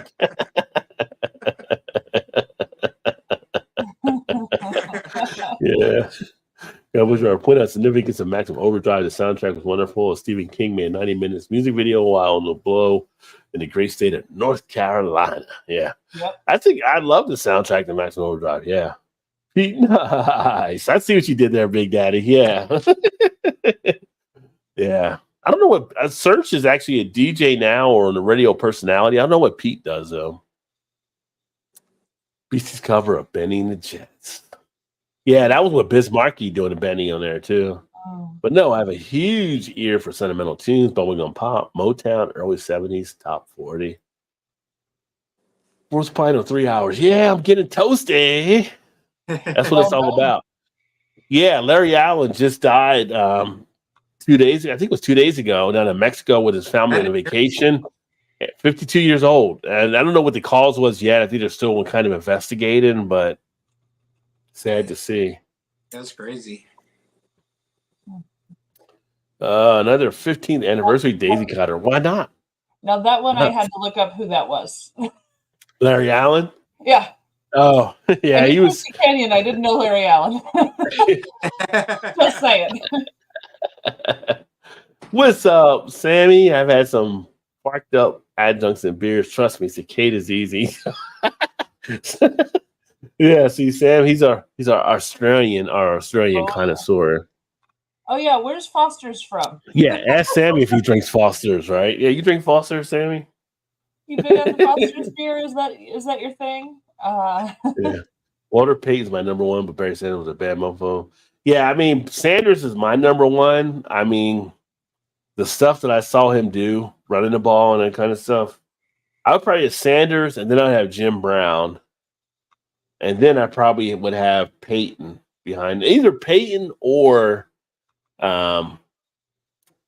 what's the other running back from the Bears?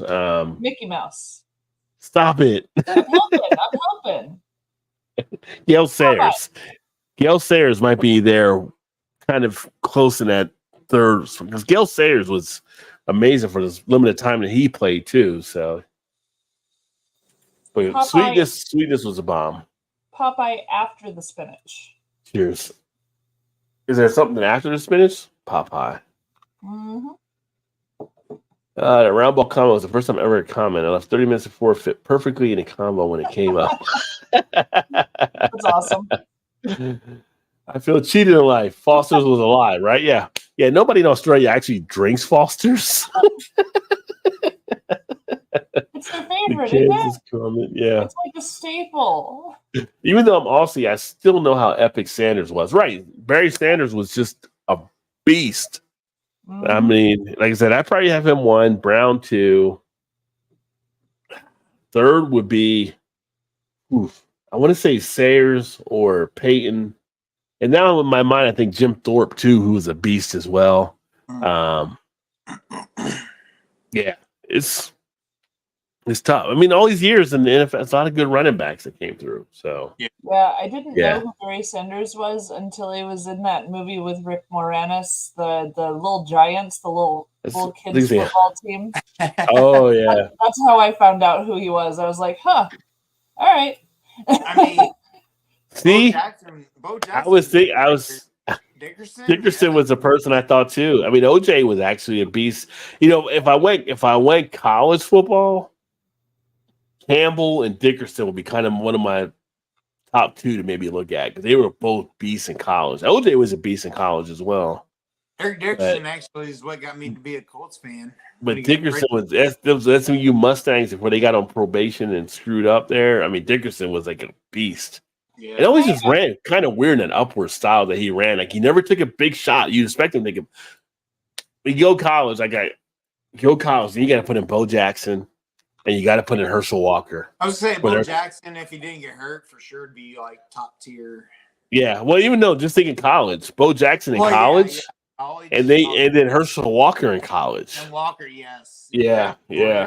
Can I ask one unrelated sports question go back to the Eric Dickerson thing. Eric Dickerson? Yeah. I want to ask one unrelated sports question here. You know how last names like Cooper, the ancestors were probably barrel makers, or cobbler, they probably made shoes, and Anderson, he was the son of Anders. Where the hell did that name come from? Just saying. Dickerson. What Just is saying. Who the hell named that family? That's a painful name. And my last name is Payne. And I'm telling you, that's not. I know why I'm called that. It makes total sense. But Dickerson worries me a little. The son of Dicker is what that's saying. I'm like, okay. Well, how do you know it's not Dicker's son?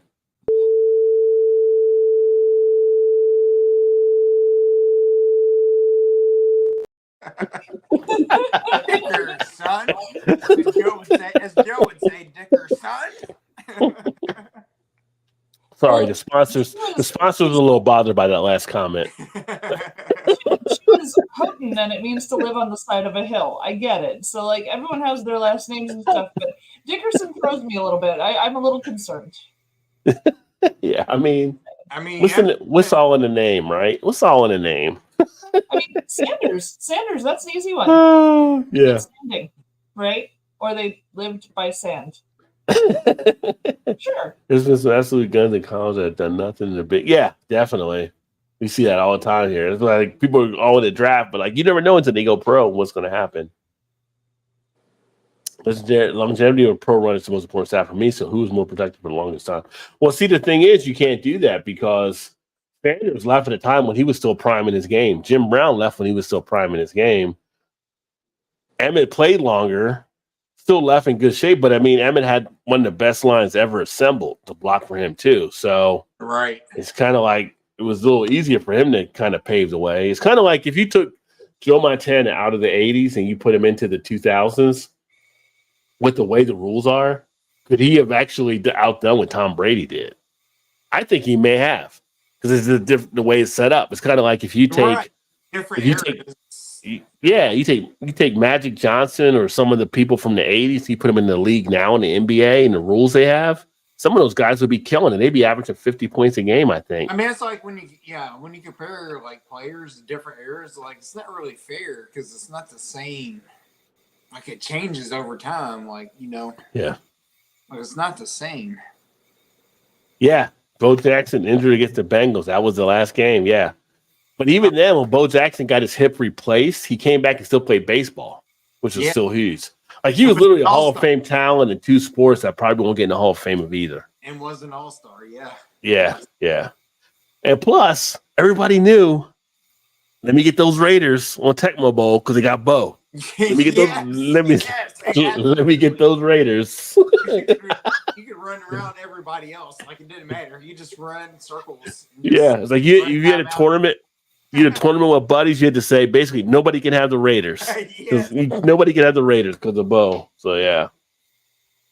Gail Sayers beats out Barry. Barry's a close third. Okay, all right. You know, Gail was a bad man, so I can't complain on it. I mean, they're all discussion. Riggins, Allen, Gore, Harris, Bettis all had. I mean, Riggins was a truck. Bettis was like a truck. Allen and Gore, but they were all kind of like Franco Harris, but it was like I don't think they stood out to be as phenomenal versus some of the other ones as far as the versatility. Like, they were all straight ahead, like downhill type runners and stuff, which is great. But I don't know. I just, you could put Marshawn Lynch in that kind of category too. He would beat the hell out of you and just run over you. Type thing. Earl Campbell. You put Earl Campbell in that category. Yeah. Earl Campbell was a beast. I seen him carry people to the end zone from 20 yards out, like just hanging on the ankle, trying to bring him down. He's just carrying him. Like, what you doing down there, son? Like I saw a video of him running like 6 people, literally like 6 people. Yeah. On him. He's like just still going. Like you can't take me down. I mean, literally, the tearaway jersey should have been called the Earl Campbell jersey because I see him just show up in the end zone with just shoulder pads on because everybody was trying to tackle him. They just pieces of his jersey. Yeah. Long hairs. Yeah. College as I died in the wool sooner. Billy Sims, boy, it must be. It's hate to say it because he was at Texas. Ricky Williams was great. Yeah, Texas. Ricky Williams was great. Billy Sims was the original 20 for me in Detroit before Barry, right? So I see Billy Sims do some crazy stuff when he was there. Sanders and Brown were dominant every year they played, so they were just first and second. I'm asking who was third, fourth, or fifth.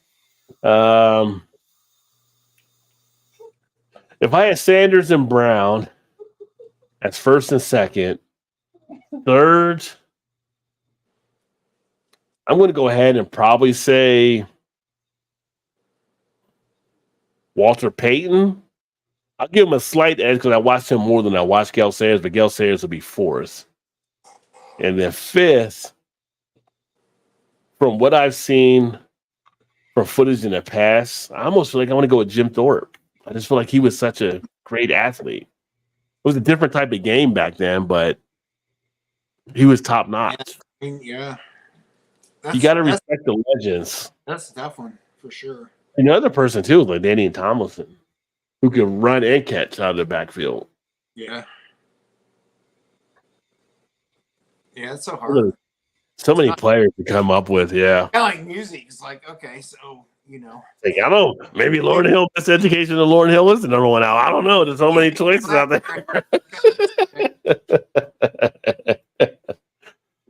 Sayers was pure running talent. Barry was fast with power. I say like Barry, like you watch some of the Barry stuff, it's almost like he walked on air at points, Because even for longevity. me, like Bo Jackson, even though his career is short, but it's like that dude did stuff like nobody else did. You know what I mean? Like speed, power, like he was unbelievable. Yeah.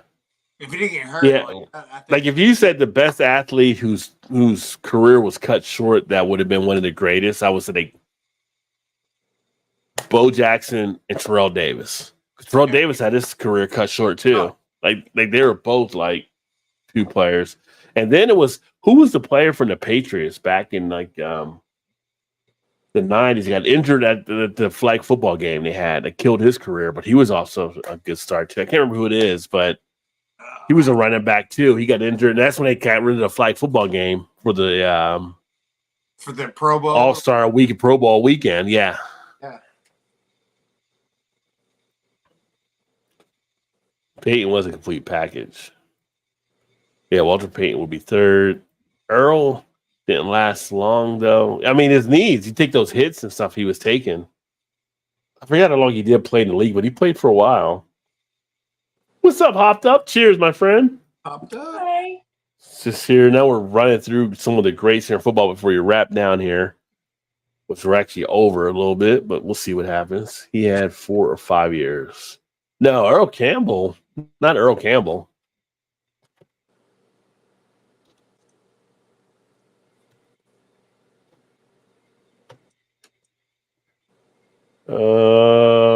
He was not. Yeah, he was round one, pick one in 1978. Campbell played 8 years in the league, so yeah, he was 8 years. He was 8 years. So again, Brown was like 6 seasons. Campbell was 8. Sanders was like 6 or 7, I think. Robert Smith was another one that jumped out early too. He could have been a good player from the Minnesota. He could have been one up there too. He had great talent. He quit after 6 to go back to finish medical school. Mal is patiently waiting for the boys talk to him. I was gonna say, it's like she checked out. I'm a fade into the background over here. No, with the music talk, at least I could contribute a little, but I got very little historical knowledge of football, to be honest. We got kind of off on a tangent there, so yeah. That's all good. Did you see how the community here was jumping in? No, that's it's an all around chat, and if someone's lurking in the background because they don't want to talk music, well, now we've talked about something else. See, it's perfect. I'm 100% on board. Well, that's what happy hour is. Just enjoying some drinks and talking to chatter, right? Having discussions. I learn a few things about football listening to you guys sometimes. Or basketball, whatever you're talking about. Yeah. Now, when we get to the professional horseshoe players, let me know. No, I'm kidding. Yeah. I got that one. No. Yeah. If somebody told me like 25 years ago that at one point ESPN was going to have a cornhole league on their channel, I'd be like, what are you talking about? Like, it's cornhole. It's like backyard drinking and throwing beanbags. And nowadays, cornhole, darts, all kinds of stuff. I've actually seen tag even on. Like, they have tag tournaments. I'm like, yeah, it's just, wow, where have we come to in sports? But yeah. Can we bring back American Gladiators and call some of those sports? American Gladiators, yeah. I want the hamster ball to be an actual thing, like a regular actual thing. The hamster ball rolling around. American Gladiators. I ain't gonna lie. Back in the day, American Gladiators, I enjoyed watching that. Yeah, that was awesome. Actually, I think you can watch it on like Freevee or Tubi or whatever, one of those. Like, you can watch the old episodes and stuff. I loved that show. It was so fun. So good. It's funny. Looking back now, I'm like, I wonder how many of the gladiators had either a Coke dependence or were on steroids. Because back in that time. Hey. It's called Soda Rod. So, yes. Oh, no. It's called Pop. I'm sorry. Pop. I feel like some of them were definitely doing some stuff back then. Yeah. Oh, yeah. Yeah, the Ojo, ESPN. Yeah. I mean, I've seen obviously the cornhole. I've seen axe throwing. I've seen tag. Have you seen professional pillow fighting? I've seen the pillow fighting as well on ESPN. God, it's amazing. I don't know if I'm trying to think. Did they do darts yet? I don't think they've done darts yet. I don't think they did. But I'm seeing sports pop up on ESPN. Like, are these even sports now? Like, I don't even know. These are like shit we did over sleepovers. Like, yes. Like, okay. Darts is more like a game of skill. It's a skill game. I don't know if you call it a sport. Is it a sport? I mean, you're keeping score. I mean, it's more of a contest, I guess, but they get points on the strikes with the pillows, so they get. But ESPN does poker too, right? Yeah, but poker's more of a. But it's not a sport; it's a game. What do you call it? It's like a sports or a what's the word I'm looking for here? Reality? It's competition. It's like a competition time. I mean, yeah. So you have that with the poker. I mean, yeah, it's. But I think darts is closer to a sport than poker is. Yeah. There's physical skill involved. You have accuracy. You have, like. Well, I don't know. I'm poker is a big time skill for sure. That Big Daddy, I can still remember that Monday Night Football game when Bo Jackson met Bosworth at the goal line and ran him over. Yeah, you're right. Career was done. Bosworth became a has-been like that. Yeah. And I liked Bosworth back in the day in Oklahoma. I'm not sure what Big Daddy's laughing at me for. My Marco Polo skills as a kid. Marco Polo might pop up on ESPN too at some point here, late night. Marco. Oh yeah, that needs to be a thing. Pro. What? Where you at? Well, I mean, It's like Rod Jake created water polo and didn't drown any horses, so hey, good on him. Well, there you go. Thing, Yeah, right? sure. I didn't know I was as good at water polo until they told me. So yeah. Oh. Nothing like being drunk playing water polo and find out you were the star of the game. Yeah. Steroids and the bullets off him and ruined Brian's career both fisted. Yeah, definitely the steroids. Good running back was way off according to footballreference.com. Well, they don't know either.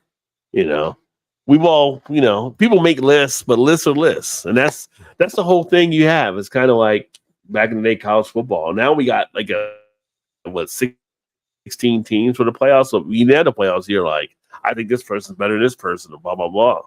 You know, we all make lists. So yeah. Yeah. That being said, going to get wrapped up here because we're over a little bit here. Yeah, we were supposed to do it like at 11, but you know, it's all fun and stuff.